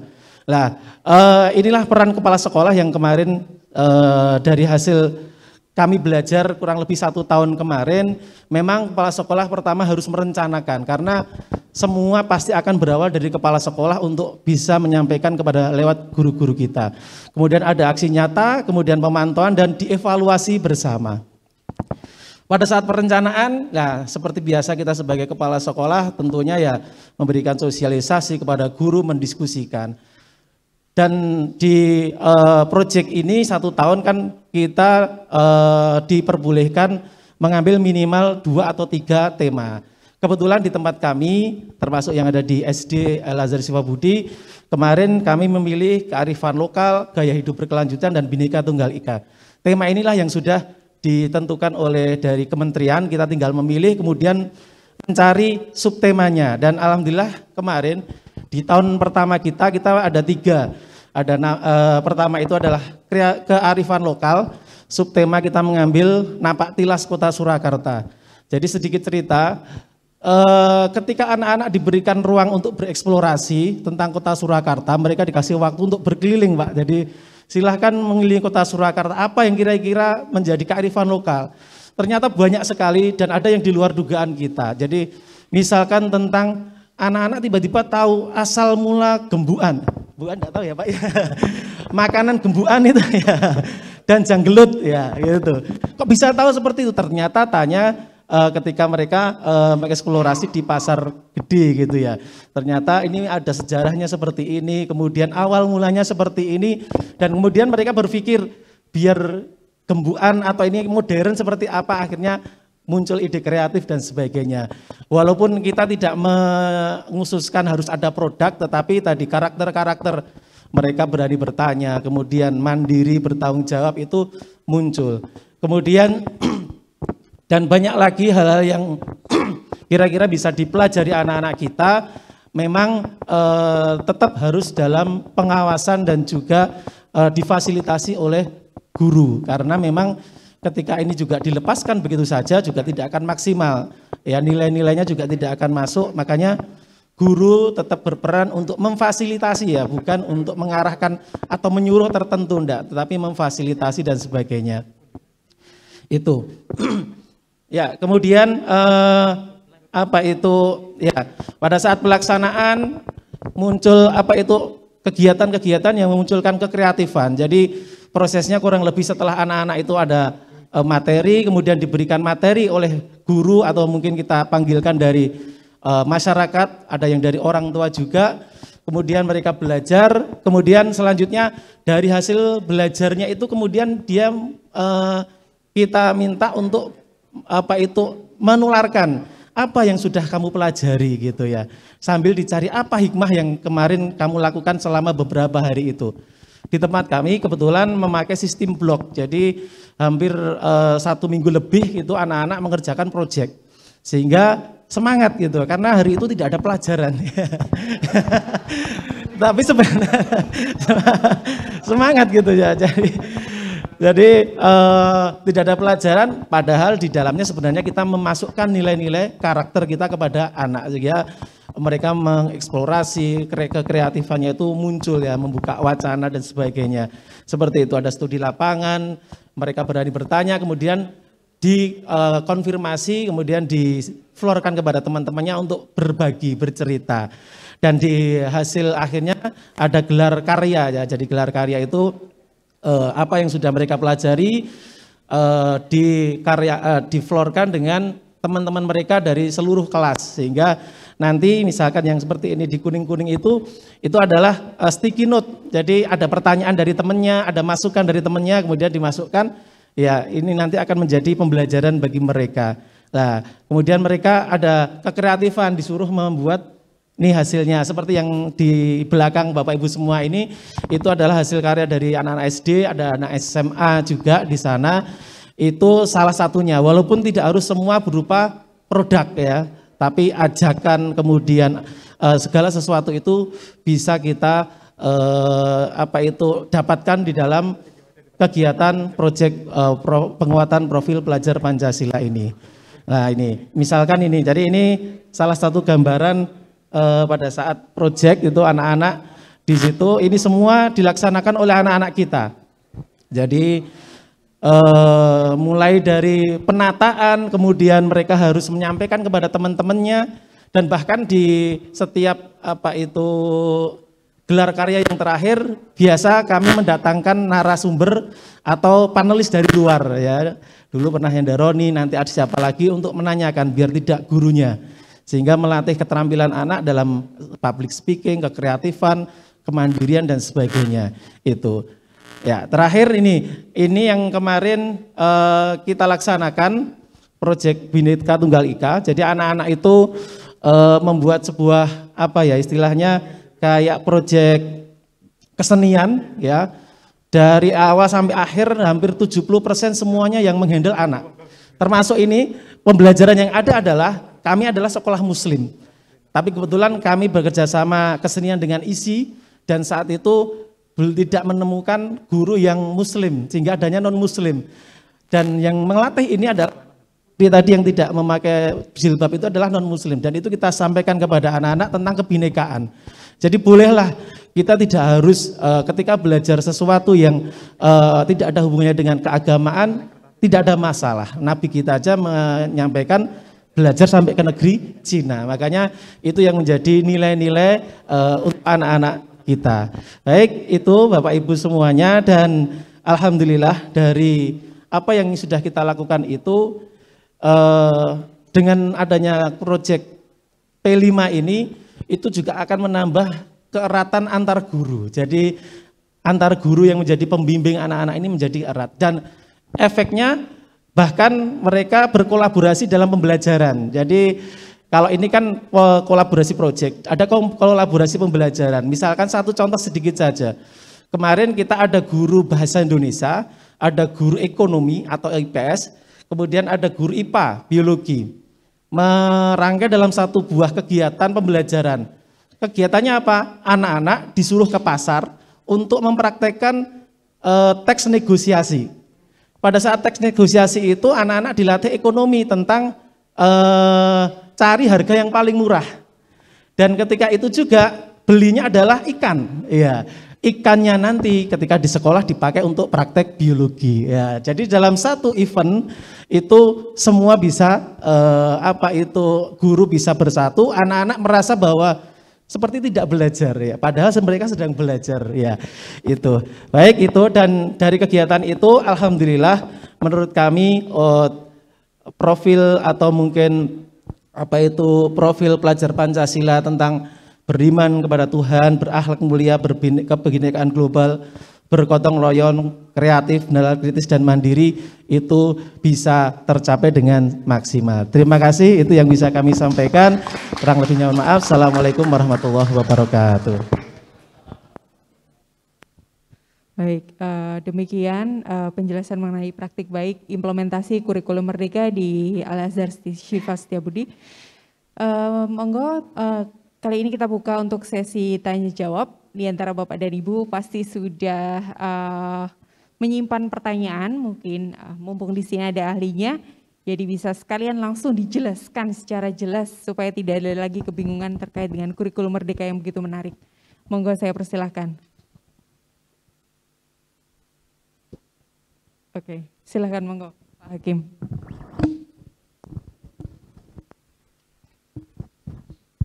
Terima kasih Bu Zahrina, Bapak Ibu yang kami hormati. Nama saya Hakim dari UNS dan mungkin sebagian Bapak Ibu dari SMA juga sudah pernah berinteraksi karena di UNS saya bertanggung jawab untuk mengembangkan sistem seleksi masuk perguruan tinggi, termasuk seleksi mandiri di UNS. Nah, ada mungkin satu mewakili kegelisahan Bapak Ibu guru dan kepala sekolah di Kota Solo, Pak Zul dan Pak Yogi. Kita mendesain kurikulum sedemikian rupa dengan cara-cara yang tidak konvensional ya, berbeda. Nah, tetapi di SMA ini yang menjadi concern Bapak, Ibu guru, orang tua dan siswa adalah apakah kemudian itu mendukung siswa untuk melanjutkan studi di perguruan tinggi. Leres no mboten? Nah, kira-kira bagaimana kebijakannya terkait dengan hal itu? Matur nuwun. Sebenarnya mau ngejawab yang bisa ngejawab juga Pak Hakim. Karena Pak Hakim yang ikut menyusun ini ya, kajian akademik seleksi masuk perguruan tinggi. Intinya kan desain, insya Allah tanggal 29 akan launching ya. Intinya bagaimana proses belajar apapun siswa yang dipilih, itu tidak akan merugikan siswa nanti untuk ke perguruan tingginya ya. Satu, terkait dengan kalau melalui jalur prestasi akan mempertimbangkan apa yang dia pelajari. Untuk melalui jalur tes nanti kemungkinan bukan diujikan mata pelajarannya, tetapi akan diujikan bagaimana penalaran. Dan lengkapnya Pak Hakim sudah. Jadi nanti insya Allah ya untuk seleksi masuk perguruan tinggi, untuk menjaga kekhawatiran ini sebenarnya ini prosesnya alot cukup lama.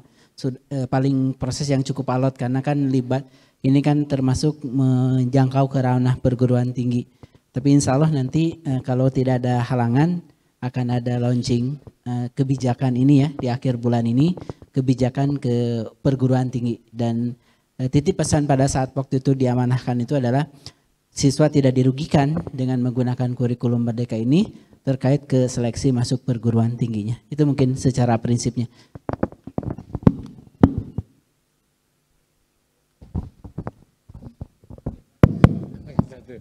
Baik, terima kasih. Bapak Ibu, kami justru dibantu oleh Pak Hakim sebetulnya dalam menuntaskan kebijakan Kemendikbud tentang seleksi ke perguruan tinggi.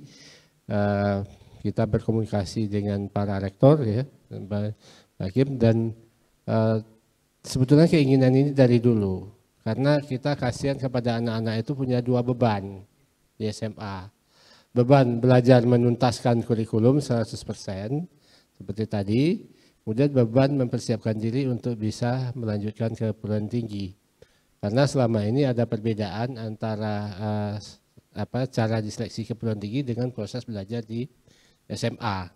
Di SMA belajarnya tuntas kurikulum, tuntas menerima informasi kurikulum, bukan tuntas kompetensi.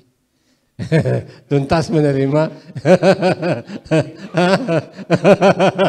tuntas menerima informasi, ada yang di kurikulum dari A sampai Z, tapi itu tidak menjamin anak itu memiliki kompetensi ya. Nah, sementara di perguruan tinggi diperlukan kompetensi gitu ya. Lalu karena dia harus dua kewajiban, Si anak untuk meyakinkan dirinya bisa di perguruan tinggi dan bisa lanjut, akhirnya bimbel. Bimbel itu untuk supaya lolos ke perguruan tinggi.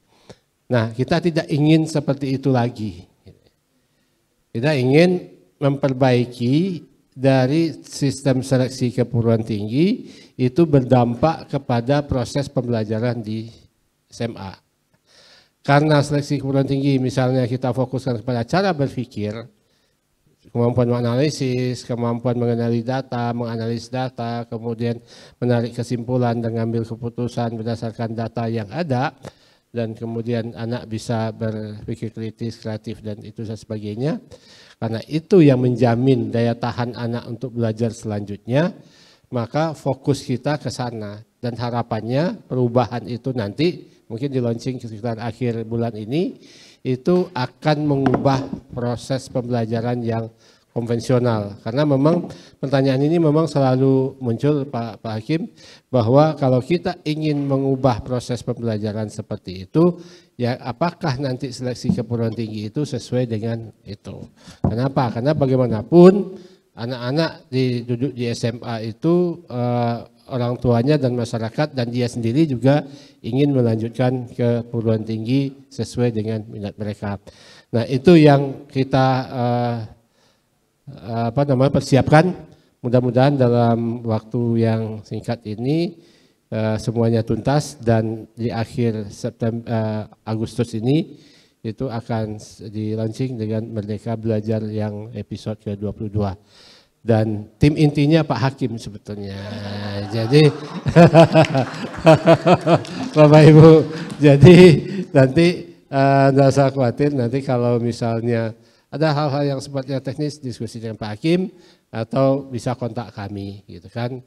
Karena kami, Pak Hakim membantu kami menyiapkan naskah akademiknya bagaimana seleksi ke perguruan tinggi yang seharusnya.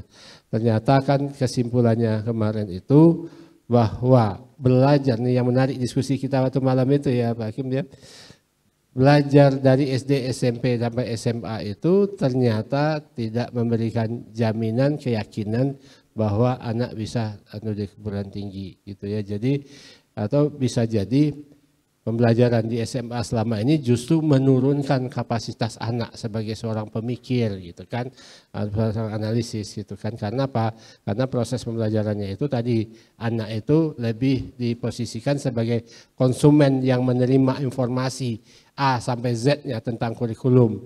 Ya, jadi bukan kemampuan mengolah pikirnya, mengolah hati, mengolah rasa dan sebagainya itu. Nah, itu yang kita kembangkan ke depan. Mudah-mudahan tidak ada lagi dualisme di anak-anak kita, belajar menuntaskan kurikulum dan belajar untuk mempersiapkan diri ke perguruan tinggi lewat bimbel-bimbel gitu kan. Kasihan anak-anak itu punya dua beban gitu ya. Mudah-mudahan ini bisa kita realisasikan berkat dukungan Bapak Ibu semua. Untuk itu sekarang jangan ragu-ragu lagi untuk menerapkan pembelajaran yang lebih progresif ya, lebih melatih anak menggunakan cara berpikir mereka. Jadi bagaimana dia tahu paham dan bisa menggunakan cara berpikir mereka untuk mengatasi suatu persoalannya. Karena bagaimanapun sebetulnya yang sanggup mengembangkan diri anak itu adalah diri mereka sendiri. Jadi untuk itu mari kita berikan ruang yang seluas-luasnya bagi setiap anak untuk mengeksplor. Seperti tadi banyak hal yang di luar dugaan kita ternyata bisa ditemukan oleh anak. Dan itu sangat bermanfaat bagi dirinya sebetulnya. Kalau dia terbiasa berpikir kritis sampai kapanpun, kreatif sampai kapanpun itu akan tumbuh dan berkembang. Apalagi tadi anak tidak menyadari bahwa dia sedang belajar. Dan itu sebetulnya bisa menjadi kekuatan, sumber kekuatan, power bagi anak untuk tenggelam dalam belajar, cinta dalam belajar, cinta dan sebagainya. Nah, kalau itu yang terjadi Bapak Ibu, insya Allah daya tahan anak belajar di perguruan tinggi dan masuk ke perguruan tinggi pun akan bisa. Kita berharap sebetulnya pendidikan ini ada untuk membantu anak agar dia sukses dalam kehidupannya. Dan kesuksesan mereka itu sangat bergantung kepada potensi-potensi unik yang ada di dalam diri mereka. dan mari kita bantu mereka untuk mengenali potensi unik itu sejak dini, kemudian mengolah informasinya dengan baik dan membuka itu, dan sehingga anak-anak kita itu tangguh. Nah, jadi kita tidak meninggalkan generasi yang lemah di kemudian hari. Surat An-Nisa ayat 9 ya. Jadi jangan-jangan Bapak Ibu nanti terhutang di situ. Kenapa kamu tidak bisa? Habis saya harus menuntaskan kurikulum, jadi nggak sempat untuk mengolah pikir saya gitu kan. Nah, jadi siapa yang mengajar kamu? Oh, gurunya ini. Waduh, kenapa kok bisa begitu? Kata gurunya, kami menjalankan kurikulum gitu. Jadi dosanya dosa bersama gitu ya. Untuk itu mari kita tobat bersama gitu aja. Terima kasih itu ya. Sudah terjawab kegalauan dari orang tua dan guru ya, terkait dengan ujian nasional dan apakah kompetensinya nanti akan mencukupi untuk bisa diterima di sekolah lanjutan. Nah, sebelum ditutup untuk sesi tanya jawab karena waktunya sudah menunjukkan pukul 3:30 lebih, monggo saya persilakan Ibu, silakan perkenalkan diri dan menyampaikan pertanyaan. Terima kasih. Assalamualaikum warahmatullahi wabarakatuh. Saya Sri Purwaning Tias, pengawas SD di Kota Surakarta. Mungkin kalau tadi kegalauan di SMA, sekarang yang di SD. Ini ada teman-teman SD tuh, sudah habis ya? Masih ya. Begini, kalau tahap pertama ada sekolah penggerak, tahap 1, tahap 2 yang itu difasilitasi dan dibimbing dari Kemendikbudristek. Sedangkan mohon maaf, sebagian besar teman-teman adalah yang di IKM. Yang di IKM kemarin kami mengawal supaya betul-betul mandiri. Ternyata harus betul-betul mandiri. Nah, ini yang menjadikan teman-teman, Bu, apa bisa sih kami? Ya. Nah, ketika mohon maaf, ketika kita didorong supaya menggunakan platform Merdeka Mengajar. Terus terang semuanya kami di Solo, ini ada K3S juga, berusaha bagaimana supaya teman-teman betul-betul memanfaatkan platform. Di platform itu sudah ada modul ajar. Ketika melihat modul ajar, Bu, katanya kurikulum Merdeka itu sederhana. Ketika saya melihat modul ajarnya, di mana Bu sederhananya? Nah, kemudian mohon maaf, saya tadi seperti Pak Yogi. Pak, mohon maaf, saya ketemunya hanya di webinar terus, di PMM ketemunya. Ini tadi saya memang terus terang ingin ketemu Pak Zul dengan Pak Yogi, karena saya termasuk fan-nya ya Pak ya. Fan-nya Pak, jadi pokoknya kalau ada webinar di PMM saya ikut, meskipun saya sambil nyetrika, sambil nyuci gitu. Nah, ketika melihat modul ajar dan tadi Pak Yogi mengatakan, yang penting di modul ajar ada 3, tujuan, langkah-langkah, dan asesmen. Kan sangat sederhana memang, tidak harus seperti yang di PMM. Nah, sementara ini terus terang saya mengambil, tolong teman-teman itu saya suruh ambil saja dari PMM. Diprotes lagi, PMM itu CP-nya enggak cocok Bu, begitu. Nah, saya bilang, udahlah sederhana saja, ambil dari kurikulum 13 disandingkan. Kalaupun, karena saya itu Pak Yogi mengatakan seperti itu, betul ya Pak Yogi, ketika webinar. Jadi sandingkan supaya tidak terlalu jauh, sebetulnya teman-teman bisa menyandingkan dari CP dengan kurikulum 13 yang cocok bagaimana, kemudian dikembangkan.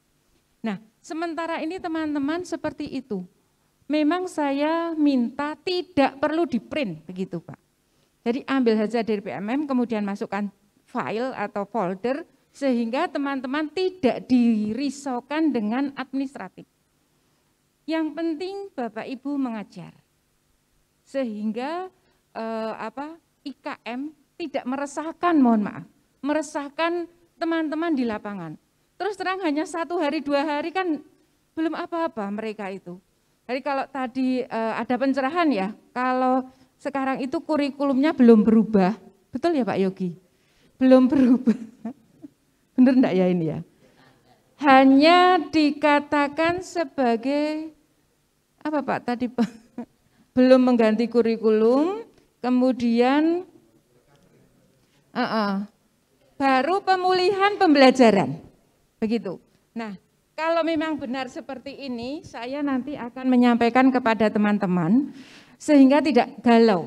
Ketika harus kurikulum merdeka, dia IKM-nya berarti sambil belajar menggunakan PMM, meskipun CP-nya juga masih CP lama, tetapi harus disesuaikan dengan CP yang baru. Nah, yang lebih lagi adalah di asesmen. Itu seperti apa? Nah, nanti kalau Pak Yogi tadi sudah menerangkan ada panduannya, semoga nanti kita bisa belajar dari sana sehingga teman-teman itu bisa melaksanakan, karena ini terus terang teman-teman, apa sih Bu diferensiasi itu yang seperti apa begitu. Padahal saya yakin teman-teman sebetulnya sudah melaksanakan tapi tidak terasa. Maka mohon ada gambaran nanti seperti apa yang diferensiasi.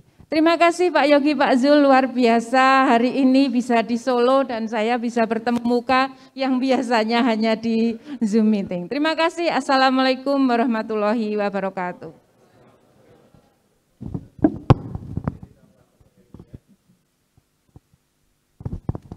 Oh, satu lagi Pak, saya kok aksi nyatanya belum tervalidasi terus ya, sampai sertifikasinya juga, sertifikat ininya juga belum muncul-muncul, padahal yang teman-teman kepala sekolah sudah. Mungkin bisa diberi solusinya, supaya untuk memotivasi teman-teman, sertifikat. Untuk, ya, aksi nyata kan sudah. Aksi nyata ya, sertifikat ya. Silakan dapat. Baik, baik Ibu. Alhamdulillah Allah masih memberikan persoalan kepada kita ya. Karena gini, tadi ya saya catatan dari Pak ini, bahwa nakoda yang tangguh tidak pernah lahir dari laut yang tenang gitu ya. Jadi gelombang-gelombang ini justru akan mendewasakan, dan kami justru khawatir sekolah yang sering dibantu justru kemandiriannya menjadi lemah, strugglingnya itu lemah. Nah, kita khawatir nih sekolah-sekolah penggerak karena dia bergerak itu berdasarkan bantuan, jangan-jangan nanti begitu bantuan tidak ada, habis gitu ya. Tapi sekolah mandiri yang begitu tertatih-tatih di awal justru struggle-nya kuat ini. Nah, lebih tangguh karena nakoda yang tangguh tidak lahir dari laut yang tenang gitu ya. Jadi yang paling penting Bapak Ibu jangan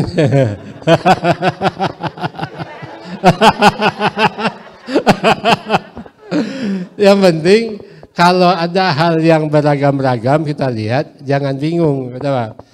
Karena misalnya ada lima contoh yang berbeda, ya berarti langsung pikiran kita kalau ada 5 contoh yang berbeda dibuat pemerintah, berarti ada contoh yang ke-6. Nah, yang kita buat sendiri yang jauh lebih hebat dari yang 5 ini gitu kan. Jadi kenapa kok ada 5 pasti ada yang 6 tuh. Kalau ada 3 pasti ada yang ke-4. Ya, jadi yang penting prinsipnya, memang prinsipnya yang harus dipegang. Yang namanya perencanaan apapun, pertama pastikan tujuan. Pastikan tujuan. Yang kemudian pastikan cara yang kita lakukan itu betul-betul mengarah pada pencapaian tujuan. Pastikan, ya. Pertama, kedua, ketiga, jangan sampai hanya di copy saja pembelajaran dari RPP yang lama, copy saja. Begitu kita baca, langkah-langkah ini tidak match dengan tujuan. Kalau tujuannya misalnya anak mampu membuat sebuah puisi yang bermakna pesan moral misalnya, berarti langkah-langkah pembelajarannya sesuaikan dengan itu, kemudian asesmennya sesuai dengan itu. Nah, kemudian asesmen berdiferensiasi. Nah, ini saya bikin analogi gini aja. Bapak Ibu, kita ada 60, nanti beberapa orang di sini kan tidak tinggal satu rumah. Tidak satu rumah kan? Nah, bagaimana kalau panitia mengatakan semua yang ini tinggal sini, cara berangkatnya ke sini sama, waktu berangkatnya juga sama. Apa yang terjadi? Jadi menguntungkan orang yang dekat. Nah, begitu juga kalau capaian pembelajaran ini di sini, kemudian dialurkan tujuannya, ada tujuan beberapa, lima langkah tujuan, gitu kan. Katakanlah ini perkalian, ini anak mengenal bilangan, operasi dasar hitung, ini baru perkalian, gitu kan. Nah, ketika si guru langsung fokus kepada perkalian, sementara di kelas itu ada anak yang belum mengenal bilangan. Kemudian ada anak yang baru belajar tentang operasi dasar hitung. Kemudian baru perkalian misalnya. Nah, kalau seandainya diseragamkan materinya, pembelajarannya, itu yang diuntungkan anak yang dekat sini. Yang sini. Anak yang di bawah terbirit-birit, dia tidak akan bisa. Nah, diferensiasi pembelajaran itu memberikan fasilitas kepada anak yang ini. Anak yang ini berarti harus belajar tentang bagaimana mengenal bilangan dulu. Nah, bagaimana caranya? Kenapa? Dia berada di kelas yang sama dengan anak yang sudah bisa perkalian. Atau dengan operasi hitung, ada 3 nih, berbeda. Nah, gimana caranya? Kalau kita berpikir menceramahi anak ketiga-tiganya, nggak mungkin, karena gurunya hanya 1. Iya kan, alat bicara kita juga 1. Dalam waktu yang bertiga yang waktu dan bersamaan melayani 3 yang berbeda, nggak mungkin. Berarti nggak mungkin pembelajarannya menggunakan cara ceramah yang seperti selama ini terjadi. Berarti dalam kelas itu berarti ada 3 kegiatan pembelajaran. Misalnya anak yang belum mengenal bilangan ini, dia belajar mengenal bilangan. Yang sudah mulai operasi hitung, dia belajar itu dulu sebelum ke perkalian. Nah, anak yang sudah bisa perkalian bisa membimbing teman-temannya yang ini sampai semua anak ini menguasai kemampuan minimal untuk bisa masuk ke perkalian. Nah, untuk itu betul-betul Bapak Ibu guru itu paham betul kemampuan awal anak sehingga dia bisa memberikan cara sesuai dengan level anak itu. Nah, ini akan susah dilakukan oleh Bapak Ibu guru di minggu-minggu awal. Iya, fokus ke situ dulu. Tapi kalau itu sudah selesai di minggu awal, percayalah untuk kompetensi berikut-berikutnya anak itu akan jalan dengan sendirinya. Nah, selama ini kan kita tidak sabar. Kalau di awal kita lakukan itu, nanti waktu habis KD masih banyak yang belum disampaikan. Nah, kita dibayang-bayangi oleh KD yang harus disampaikan. Padahal kalaupun semua KD disampaikan kepada semua anak, adakah jaminan kemampuan anak tumbuh dan berkembang secara merata? Enggak juga kan? Nah, selama ini kita sudah merasa damai, tenang kalau semua KD sudah disampaikan. Persoalan anak itu salahnya anak. Gitu. Nah, ini yang keliru selama ini. Jadi diferensiasi pembelajaran itu lebih memfasilitasi agar anak sesuai dengan ini. Seperti tadi, ada yang dekat rumahnya di sini, kemudian yang jauh. Kemudian yang dekat di sini dipaksa sama caranya dengan yang jauh, gitu kan. Akhirnya riweh lah gitu kan. Nah, sekarang berarti antar anak bisa dibikin semacam tutor sebaya, seperti guru ngaji tadi sederhananya seperti itu. Kemudian sebetulnya guru 1 bulan bergaul dengan anak, sebetulnya dia sudah tahu nih kebutuhan anak sebetulnya. Teman selama ini tidak dihiraukan karena dia masih ingat hutang kurikulumnya. Nah, itu kan. Sehingga dia lebih memilih mengejar ke penyampaian semua KD daripada memberikan pelayanan kepada anak. Padahal dia tahu sebetulnya. Cuman karena nanti takut, nah ini mohon maaf nih, bukan pengawas seperti ibu.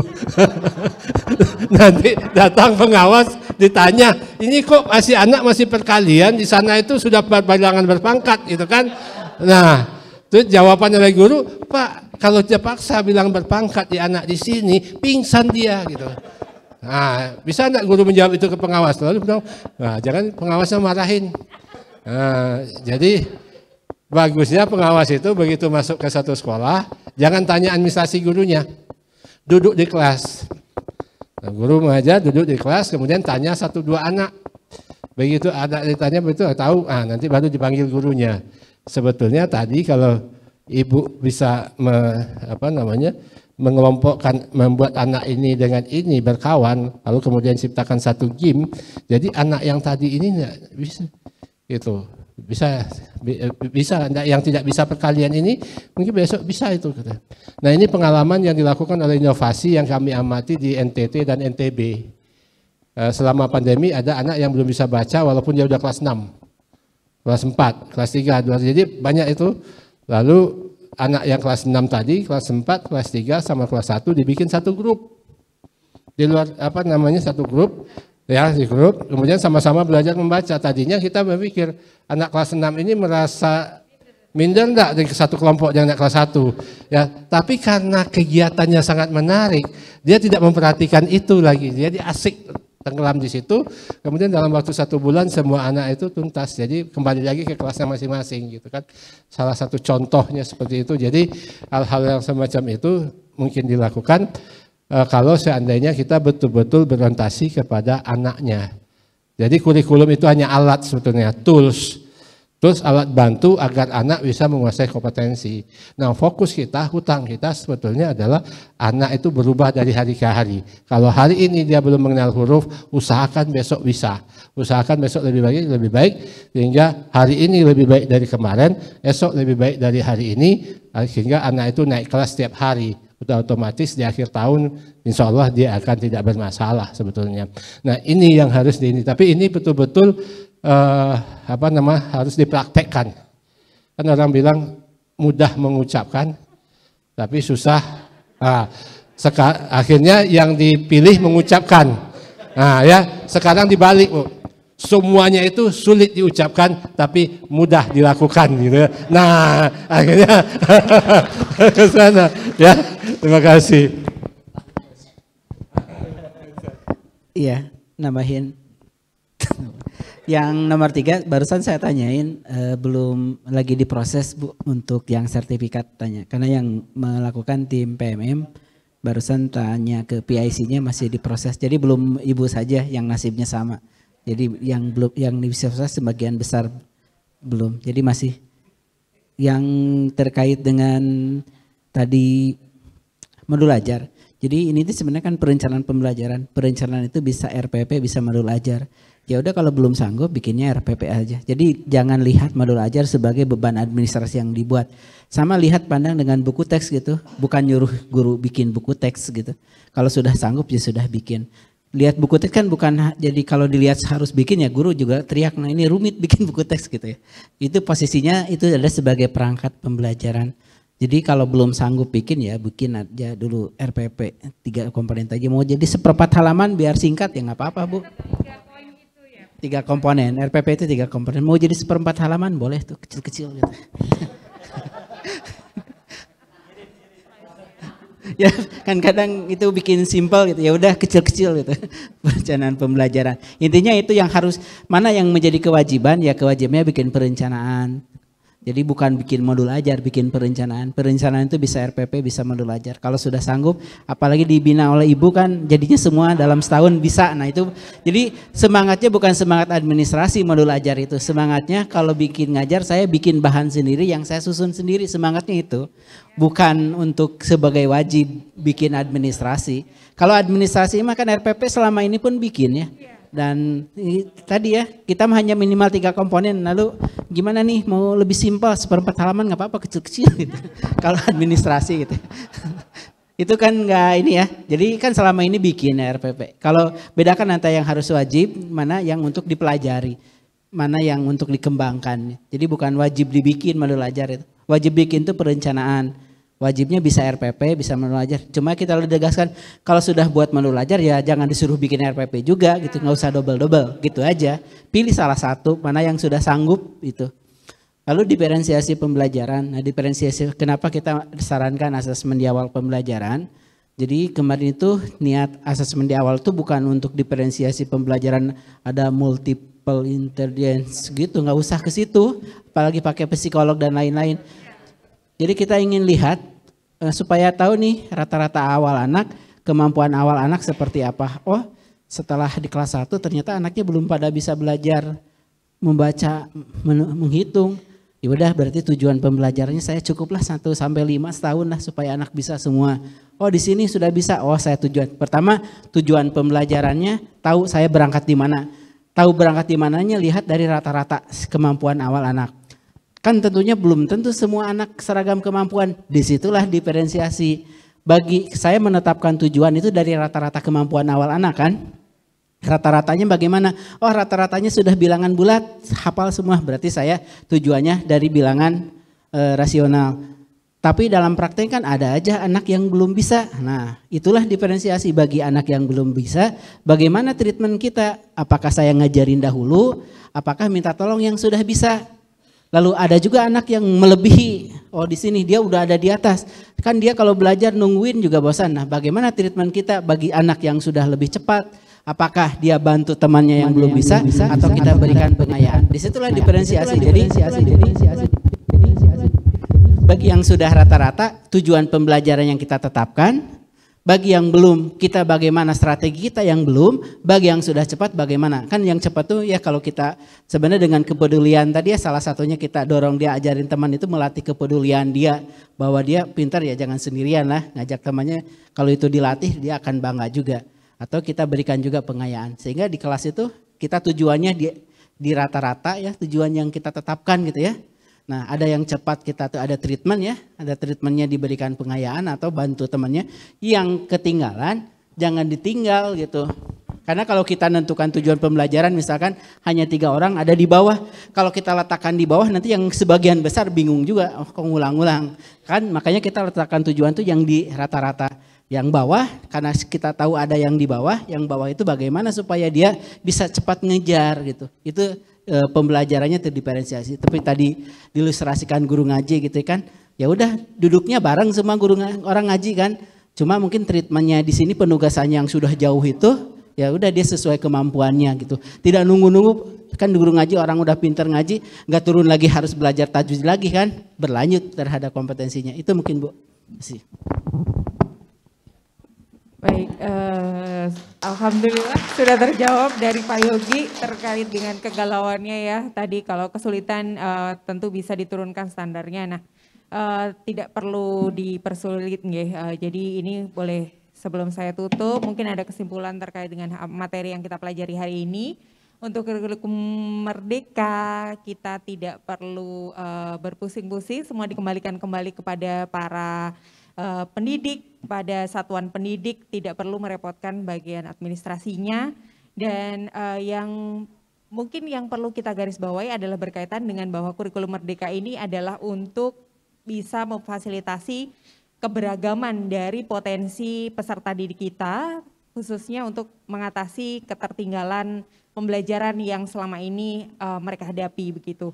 Nah, arah pembelajaran yang inklusif dengan mengakomodir melalui tutor sebaya mungkin bisa dimanfaatkan oleh Bapak dan Ibu semuanya untuk pada media pembelajaran nantinya. Semoga dengan materi hari ini Bapak dan Ibu bisa tercerahkan dan bisa membawa semangat pulang ke rumah mengimplementasikan kurikulum merdeka secara optimal kepada peserta didik Bapak dan Ibu. Terima kasih, monggo saya kembalikan kepada MC, silakan.